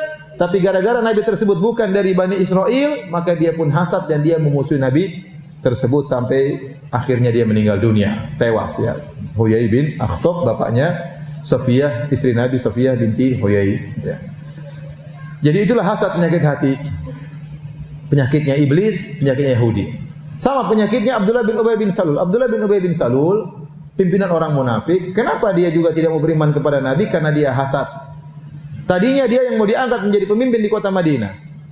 Dia mau diangkat karena dia senior yang masih tersisa. Tahu-tahu datang Rasulullah SAW ke kota Madinah. Akhirnya semua orang mengangkat Nabi menjadi pemimpin. Akhirnya dia hasad. Akhirnya dia menjadi orang munafik. Ya. Jadi hati-hati. Anda kalau punya penyakit hasad, ingat, ini penyakitnya iblis. Penyakitnya siapa lagi? Yahudi. Penyakitnya siapa? Abdullah bin Ubay bin Salul. Ya. Bahaya. Tokoh munafik ya. Abdullah bin Ubay bin Salul. Nah, hasad ini adalah apa definisinya? Definisinya adalah karahiyatu an-ni'ma 'alal ghair. Membenci kenikmatan yang Allah berikan kepada orang lain, itu namanya hasad. Sehingga Bapak dan Ibu bisa ngecek jiwanya hasad atau tidak. Kapan kita melihat orang lain diberi kenikmatan, kita jengkel, itu kita hasad. Ya. Ada orang-orang ibu-ibu tahu-tahu jengkel, kenapa? Ada orang cantik lewat depan dia jengkel. Kenapa lebih cantik dari saya? Itu namanya orang hasad. Hasad namanya. Lihat orang punya mobil lebih hasad. Itu berarti ente jengkel. Kenapa ente jengkel? Coba tanya, kenapa ente jengkel? Enggak tahu, tiba-tiba jengkel. Itulah namanya hasad. Lihat ada dai lain yang ngaji juga banyak, dia jengkel. Kenapa jengkel? Ada apa? Apa pengisinya salah? Enggak juga, isinya benar. Terus kenapa ente jengkel? Itu namanya hasad. Kapan kita jengkel sama kenikmatan yang Allah berikan sama orang lain, itu namanya hasad. Dan hasad itu biasanya muncul sesama seprofesi. Sesama seprofesi. Tukang becak hasad sama tukang becak yang lain. Tukang becak hasad sama tukang becak yang lain. Dokter hasad sama dokter yang lain. Ustadz hasad sama ustadz yang lain. Tukang jual buku hasad sama tukang jual buku yang lain. Panitia pengajian hasad sama panitia pengajian yang lain. Jadi sama profesi. Kalau ada tukang becak misalnya kerja di depan rumah sakit besar atau di depan mall besar. Dia tahu yang punya mall siapa. Tapi dia tidak pernah hasad sama yang punya mall. Tapi kalau ada tukang becak yang lain ternyata lebih laris, dia hasad sama tukang becak tersebut. Padahal sama-sama miskin. Tapi sama yang punya mall dia tidak hasad. Dokter tidak hasad sama pemilik rumah sakit, tidak hasad. Pemilik rumah sakit kaya tidak hasad. Tapi kalau dokter praktek yang lain ternyata lebih laris, dia hasad di situ. Jadi sesama apa? Profesi. Tukang jual buku hasad sama tukang jual buku yang lain. Seperti itu. Itulah rata-rata timbul hasad ya di antara satu profesi. Dan orang yang hasad adalah orang yang menderita. Orang yang menderita. Orang qanaah adalah orang yang paling bahagia. Orang hasad adalah orang yang menderita. Kenapa? Dia hasad sama orang, dia sengsara. Orang yang nikmat dia sengsara. Subhanallah, kasihan. Orang itu dapat nikmat dia sengsara. Semakin dapat nikmat semakin sengsara dia. Maka kalau Anda punya penyakit hasad, Anda lawan. Anda harus lawan. Dan benar kata Syekhul Islam Ibnu Taimiyah, "Ma khala jasadun min hasadin." Tidak ada jasad yang luput dari hasad. Tidak ada jasad yang selamat dari hasad. Walakin al-laim yubdih wal karim yukhfih. Tetapi orang yang baik dia sembunyikan, dia lawan. Adapun orang yang buruk dia menampakkan hasadnya. Jadi saya tidak mengatakan diri saya tidak pernah hasad. Saya juga pernah hasad. Antum juga saya rasa pernah hasad. Datang dan pergi, tiba-tiba muncul hasad. Kenapa saya jengkel? Apa salahnya? Nah, kalau kita ditimpa dengan hasad, kita lawan. Kita lawan. Kita lawan hasad tersebut. Baik. Bagaimana cara kita bersihkan hati kita dari hasad? Ya, tentunya di antaranya berdoa kepada Allah Subhanahu wa taala. Di antara doa dalam Al-Qur'an, "Wala taj'al fi qulubina ghillan lil ladzina amanu." Ya Allah, jangan kau jadikan dalam hati kami ada ghil. Ghil itu hasad, dengki ya, kepada orang-orang yang beriman yang lainnya. Jangan ya Allah. Bersihkanlah hatiku, jangan sampai aku dengki sama orang lain. Jadi kita berdoa kepada Allah Subhanahu wa taala. Yang kedua, kita tahu dan sadar bahwasanya hasad itu ya, orang yang hasad biasanya orang yang zalim. Tatkala orang hasad akan mengantarkan kepada kezaliman yang lain. Susah dia menahan hasadnya sehingga akhirnya dia zalim. Contohnya, Qabil membunuh Habil. Kenapa? Karena hasad. Sampai dia bunuh saudaranya sendiri karena dia tidak kuasa dengan menahan hasadnya. Jadi hasad tidak hanya bercokol di dada, mengantarkan kepada tindakan. Ya, aplikasinya ada sehingga dia membunuh saudaranya. Contoh saudara-saudara Nabi Yusuf yang berbuat zalim kepada adik mereka Yusuf alaihissalam. Karena mereka hasad kepada adik mereka Yusuf, ya. La Yusuf wa akhuhu ahabbu ila abina minna. Yusuf dan saudaranya lebih disayang oleh bapak kita daripada kita. Wa nahnu usbah, padahal kita lebih banyak. Inna abana la fi dhalalin mubin, bapak kita sesat itu. Uqtulu Yusuf, bunuh saja Yusuf. Saking hasadnya sama adanya mau dibunuh. Awitrahu arda yakhlu lakum wajhu abikum. Atau enggak usah dibunuh, dibuang saja tempat yang jauh. Akhirnya mereka menzalimi adik mereka sendiri, lemparkan dalam sumur. Kenapa mereka sampai nekat menzalimi adik mereka? Karena hasad. Nah, kalau orang hasad tidak selamat dari berbuat zalim. Minimal dia akan gibah orang yang dia tidak suka tersebut. Itu si fulan. Kemana-mana di majelis dia jelek-jelekan orang tersebut. Kenapa? Dia hasad sehingga dia menggibah. Sehingga dia menjatuhkan, membongkar aibnya. Kenapa? Hasad, bukan karena apa-apa, karena hasad.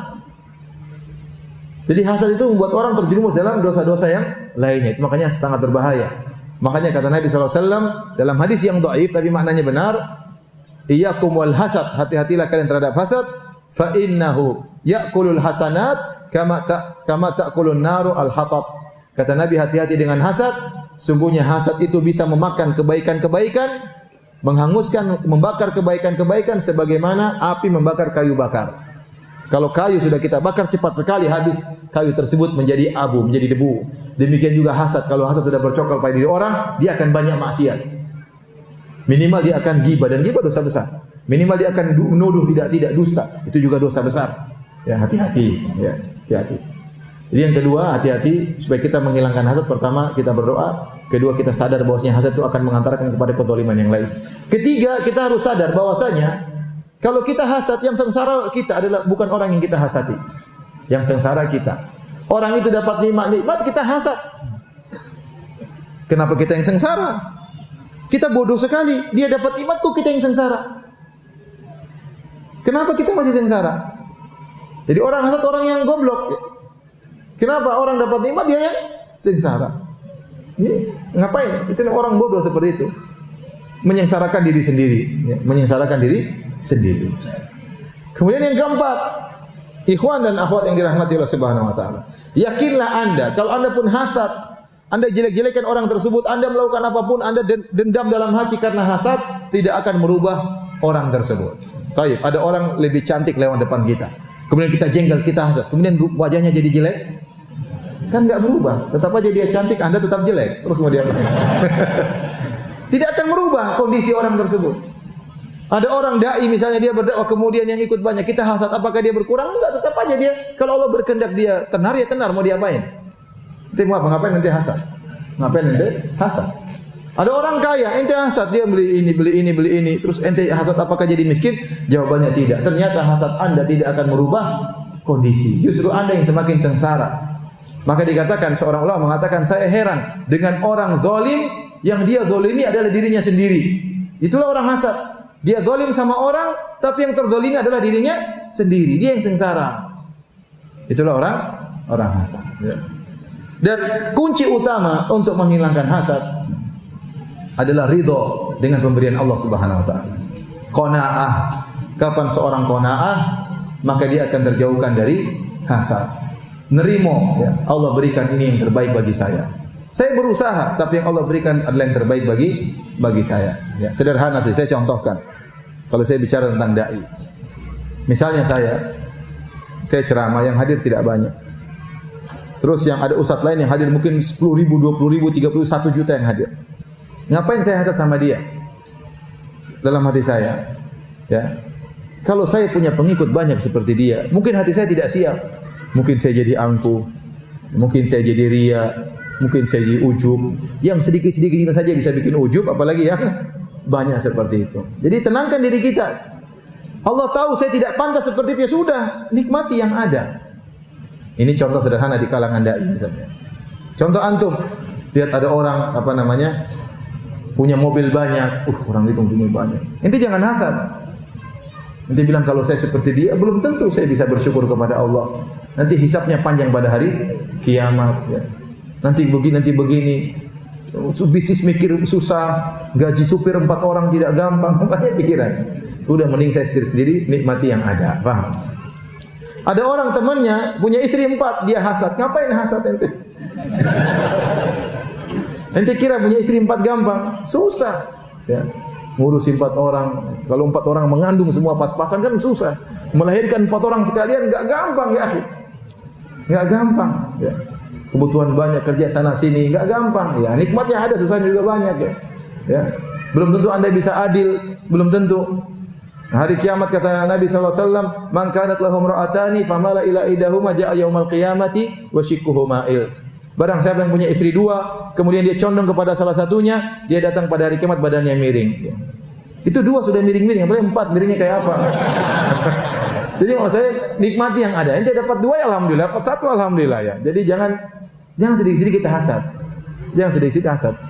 Apa yang Allah berikan ujian kepada dia juga besar. Makanya ada yang berkata, jangan lihat kepada apa yang Allah berikan kepada dia. Kau tidak tahu apa yang Allah ambil dari dia. Kau enggak tahu. Kau enggak tahu. Antum lihat orang kaya, punya perusahaan besar, punya pegawai 1000 orang. Antum lihat, masya Allah. Antum enggak tahu apa yang Allah ambil dari dia. Waktu dia diambil oleh Allah Subhanahu Wa Taala. Waktunya terbatas, sibuk. Antum enggak tahu kalau sudah mau lebaran. Kalau sudah mau lebaran, pegawainya 1000 orang senang tunggu THR. Dia pusing mau kasih THR. Yang pemilik perusahaan apa? Pusing mau kasih THR. Enggak gampang. Belum lagi kalau ada perusahaan lain, dia gelisah. Antum enggak ada saingan, santai aja. Antum kira kepala yang punya perusahaan itu hidup tentram? Belum tentu tentram. Ya. Terus ngapain Anda hasad sama dia? Anda lihat orang punya pejabat, ada persaingan perjabatan, pingin saingan, kemudian saingan mau jadi pejabat tinggi. Apa enak jadi pejabat tinggi? Belum tentu enak. Ya. Terkadang pejabat senyum, tetapi di balik senyumnya menampakkan betapa banyak pikiran yang dia pikirkan. Belum dimaki-maki orang, belum saingannya menuduh dia macam-macam, belum mencari-cari kesalahannya, belum aib keluarganya dibongkar. Apa enaknya jadi seperti itu? Ya sudah antum jadi rakyat jelata mending daripada, maksud ana jangan terlalu apa? Jangan terlalu hasad. Ya. Hasad-hasad dikit lawan. Kalau enggak ngapain? Sudah nikmati yang ada. Nikmati yang ada. Nikmati yang ada. Maka seorang tatkala ridha dengan pemberian Allah, dia tahu apa yang Allah berikan adalah yang terbaik bagi dia, yang pantas bagi dia, maka dia akan hidup bahagia. Kapan dia kemudian melihat kepada ke atas, hasad, dengki, dia tidak akan pernah bahagia. Dia tidak akan pernah bahagia. Selalu saya ingat perkataan Imam Syafi'i rahimahullahu taala, "Idza ma kunta dza qalbin qanu'in fa anta wa malikud dunya sawa'u." Kalau kau punya hati yang qanaah, sungguhnya kau dan raja sama saja. Kapan seorang qanaah, dia telah bahagia. Kapan seorang belum qanaah, dia belum bahagia. Raja, dia kenapa bahagia? Karena dia merasa puas, dia punya istana banyak, dia punya anak buah banyak, dia punya pasukan banyak, dia merasa puas, dia bahagia. Anda bisa jadi bahagia sebelum sang raja. Tatkala Anda merasa puas sejak awal, Anda sudah bahagia. Ada orang hidup biasa-biasa tapi bahagia, senyum, nikmati kehidupannya, pergi sholat, baca Quran, kerja, pulang lagi ketemu anak, ketemu istri, bahagia. Anda kira jadi Raja Salman misalnya, tentram, belum tentram. Ada perang sana, perang sini, rakyat begini, oh banyak urusan. Undang-undang harus dirubah macam, oh banyak sekali urusan. Kita aja kelihatannya datang, kemudian bawa mobil pesawat pribadi, ada tangga pribadi, kelihatan. Cuma lihat itunya, coba lihat urusan dia di sana. Apa gampang? Enggak gampang. Enggak gampang. Jadi nikmati yang ada, maksud saya. Nikmati yang ada. Syukuri yang ada. Kalau Anda bersyukur, Allah kasih tambahan. La in syakartum la azidannakum. Kalau kalian bersyukur, maka aku akan beri tambahan, kata Allah. Allah menggunakan la azidannakum dengan penekanan. Sungguh-sungguh aku akan beri tambahan kepada kalian. Jadi di antara penyakit yang berbahaya yang juga menimpa sebagian masyarakat adalah penyakit hasad, ya, penyakit hasad. Nah, saya nasihati kepada diri saya, kepada ikhwan dan akhwat juga, karena kita tahu penyakit hasad ini rawan menimpa masyarakat, maka Anda jangan timbulkan sebab-sebab yang buat mereka hasad. Jangan suka pamer. Kalau Anda pamer nanti ada yang apa? Hasad. Jangan suka cerita-cerita, nanti ada yang hasad. Jangan juga posting-posting di Facebook, di media sosial, nanti ada yang hasad. Anda lagi peluk-pelukan sama suami, di posting. Kasihan yang istrinya enggak pernah dipeluk sama suaminya. Hasad dia. Aduh, suami saya kok enggak kayak begini. Ya. Jangan, ya. Tidak semua kenikmatan yang kita rasakan kita jalan-jalan kemana ke luar negeri tidak perlu kita posting. Ada orang yang hasad, yang tidak pernah merasakan nikmat tersebut. Kasihan dia melihat kenikmatan tersebut. Kenapa saya enggak bisa seperti dia? Akhirnya dia tidak mensyukuri yang ada. Kita punya istri soleha, tidak perlu kita cerita sama orang. Ada orang gitu cerita, oh istri saya Masya Allah, begini Ustaz cerita, nurut sekali. semuanya nurut, semua saya gini, tidak pernah merokok. Yang istrinya suka bentak-bentak, waduh, tadinya dia sudah bahagia, kebahagiaannya hilang gara-gara dengar, ternyata orang ini luar biasa. Akhirnya dia pulang, sini dimarah-marahin. Kamu kok nggak seperti istrinya itu? Kamu kok begini, kok nggak begini? Yang salah siapa? Kita terlalu share kenikmatan. Jadi hati-hati, hasad itu rawan menimpa banyak orang, maka tidak semua kenikmatan kita ceritakan. Makanya Syekh Sa'ad Asy-Syadri pernah berkata, kalau ada yang bertanya kepadamu, berapa rumahmu tentang kekayaanmu, enggak usah jawab dengan terperinci. Rumahmu berapa? Bilang aja ada, alhamdulillah ada. Kenapa? Kalau kau bilang rumahmu enggak ada, kau akan dihinakan. Kalau kau bilang rumahmu banyak, dia akan hasad. Rumahmu berapa? Masih kontrak. Kasihan, miskin. Rumahmu berapa? Ada 4. Hasad, yang dengar jadi hasad. Kok bisa tambang kayak gitu rumahnya 4? Jadi kalau enggak, maksud saya tidak semua kenikmatan kita share. Ini terutama di media sosial. Ada orang makan mewah, di-share makanannya, di-share bonnya sekian, ya Allah, kasihan yang lihat. Yang banyak orang yang akhirnya ya, gitu. Ibu-ibu juga jangan share suami saya begini, suami saya begini. Hati-hati. Nanti banyak akhwat nih, bagus juga suaminya, kita bisa daftar jadi istri kedua. Maka tidak semua kebahagiaan di-share karena rawan untuk membuat orang hasad kepada kita. Baik, demikian saja ya. Kita buka tanya jawab di akhir pengajian kita ini. Semoga Allah Subhanahu wa taala membersihkan kita dari penyakit hati dan semoga Allah Subhanahu wa taala menjadikan kita bertemu dengan Allah biqalbin salim, dengan hati yang penuh keselamatan, bersih dari segala penyakit. Allah taala alam bisawab.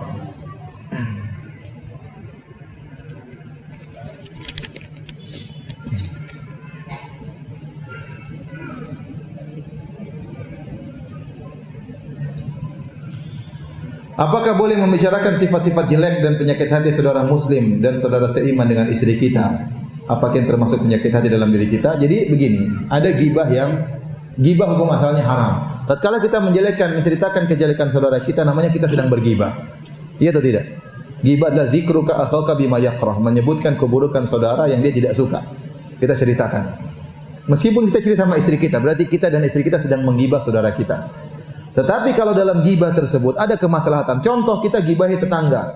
Tetangga kemarin begini-begini. Yang ini namanya kita gibah dalam rangka bagaimana menghadapi tetangga kita yang buruk ini. Maka ini tidak mengapa. Paham? Adapun yang sekedar cerita kejelekan orang tanpa ada maslahat maka enggak boleh. Contoh misalnya ada adik kita yang nakal misalnya. Maka saya pun gibah adik saya ke ibu saya. Mak, ini gimana adik kita, Mak? Begini. Kita gibahi adik tapi ada tujuannya. Maka ini tidak mengapa. Maka seorang tahu diri, dia bergibah ini ada tujuannya atau hanya sekedar untuk apa? Bumbu dalam pembicaraan. Kalau yang sekedar sebagai bumbu pembicaraan, maka ini jelas dosa besar. Tapi kalau ada tujuan di balik itu dalam rangka mensikapi orang yang buruk ini, maka tidak mengapa. Ya. Tidak mengapa kalau ada tujuannya. Allah alam bisawab.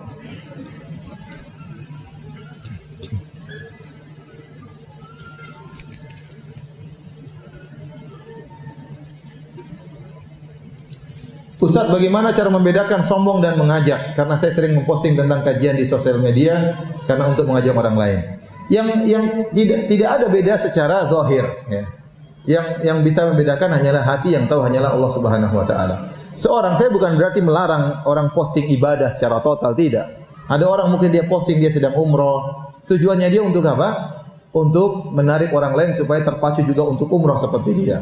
Kalau niatnya untuk mengajak, maka tidak mengapa. Tetapi dia harus cek dirinya, benarkah niatnya untuk mengajak atau untuk pamer? Kamu niatnya apa? Untuk mengajak, Ustaz. Benar untuk mengajak? Ya sekalian riya, Ustaz. Nah ini bahaya. Sekalian riya itu yang bahaya. Tapi kalau benar-benar dia ingin mengajak orang, dan itu tipis ya ikhwan, tipis sekali.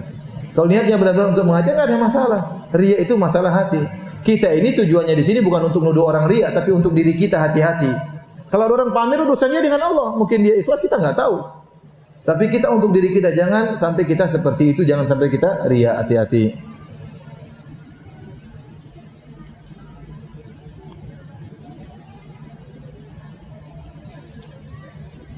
Mengenai poin hasad, Ana sering jengkel kepada teman atau bahkan kepada keluarga saya jika mereka melakukan atau mendapatkan kesenangan dunia sehingga membuat mereka lalai dalam ibadah. Pertanyaannya, apakah boleh hasad kepada orang yang membuat mereka lalai dalam ibadah?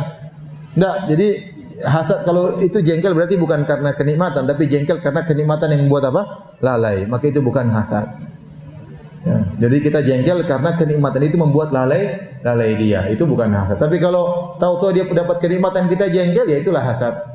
Apa sebabnya kita jengkel? Apa dia salah? Enggak. Karena dia baru beli mobil baru.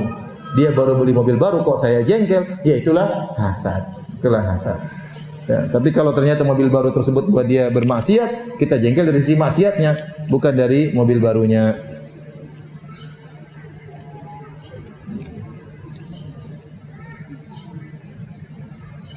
Doa apa Ustaz untuk segera diberi jodoh yang terbaik dari Allah? Ini suara hati yang paling dalam ya. Nah. Silakan berdoa, salat malam berdoa kepada Allah Subhanahu wa taala dengan bahasa Indonesia boleh. Tetapi di antara doa yang untuk dapat istri yang salehah, Rabbana atina fid dunya hasanah. Karena di antara tafsiran doa ini Rabbana atina fid dunya hasanah, ya Allah berikanlah aku kebaikan di dunia, dan di antara kebaikan dunia yang paling top istri salehah, istri salehah. Jadi berdoa kepada Allah agar diberikan istri yang salehah. Rabbana atina fid dunya hasanah, ya Allah berikanlah aku hasanah di dunia. Hasanah maksudnya istri yang salehah. Meskipun namanya bukan hasanah ya. Jadi berdoa kepada Allah. Jangan lupa salat malam ya. Saya yakin kita khususan kepada Allah. Ada orang tiap hari salat malam. 1 bulan dia salat malam terus. Tiap hari menangis minta kepada Allah. Masa Allah tidak kabulkan? Tidak ada susahnya Allah mengabulkan doanya, kecuali memang ada mudarat. Kalau Allah kabulkan nanti orang ini begini. Kalau dapat istri cantik dia malah ujub, mending kasih yang jelek-jelek aja. Maksud saya kalau kita salat 1 bulan salat malam terus berdoa, insyaallah Allah kabulkan. Tidak ada susah bagi Allah memberikan. Kata Allah Subhanahu wa taala, ya walau anna awwalakum wa akhirakum wa insakum wa jinnakum kanu ala sa'idin wahidin fas'aluni. Seandainya kalian seluruh manusia dan jin dari awal sampai akhir, jin dari awal sampai akhir semuanya berkumpul dalam satu dataran, semuanya minta kepadaku, semuanya mohon, kamu minta apa? Ya Allah minta ini terus, gantian kamu lagi. Kata Allah, fa'ataitu kulla wahidin mas'alata. Kemudian saya kabulkan seluruh permintaan mereka, tidak akan mengurangi perbendaharaan kekayaanku sama sekali, kecuali seperti jarum dimasukkan di air kemudian diangkat. Yang tersisa pun hanya sedikit di jarum, itu pun menetes kembali. Jadi mudah bagi Allah, tinggal bilang apa, kun fayakun. Maka seorang berdoa kepada Allah, Allah nyarikan ente jodoh gampang atau susah? Gampang, tinggal ente salat malam minta kepada Allah Subhanahu wa taala. Tapi jangan lupa kalau sudah dapat jodoh kemudian jangan tinggalkan salat malam. Terus salat malam.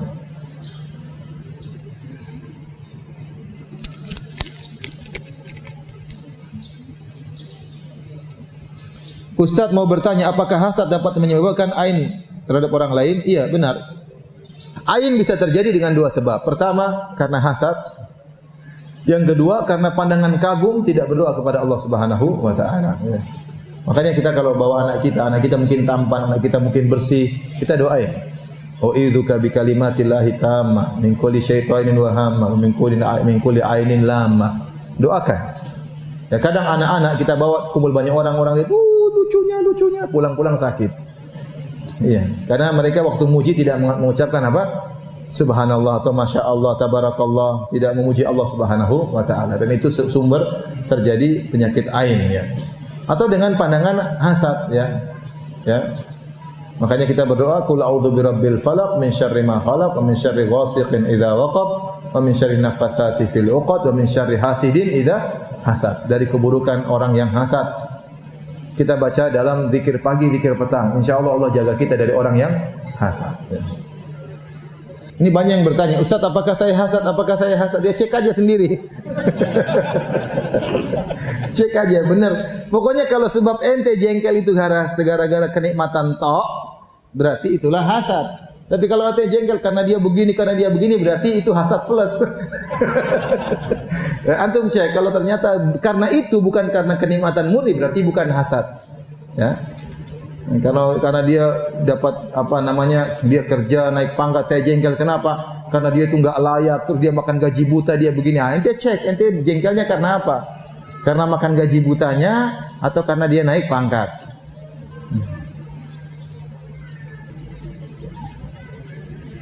Apabila jika kita sudah terlanjur menceritakan amal soleh kita, tapi setelah itu hati menyesalinya dan segera beristighfar, apakah amal kita akan gugur? Mudah-mudahan tidak. Kita beristighfar, semoga amal soleh kita dikembalikan oleh Allah Subhanahu wa Ta'ala.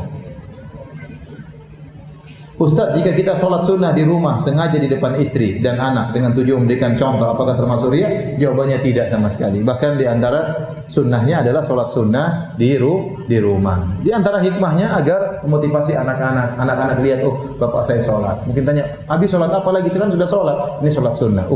Terbetik dalam benak mereka, masuk dalam hard disk mereka bahwasanya bapak saya juga sholat sunnah. Nah, kadang-kadang kita baca Quran depan anak-anak supaya motivasi. Ayo baca Quran. Ada masalah. Untuk kemungkinan riya sama anak istri kecil. Saya ulangi. Kemungkinan untuk riya sama anak dan istri itu sangat kecil. Kalau sama teman-teman besar kemungkinan potensi riyanya besar. Tapi kalau untuk anak, istri, orang tua itu kecil. Potensinya ada tapi kecil.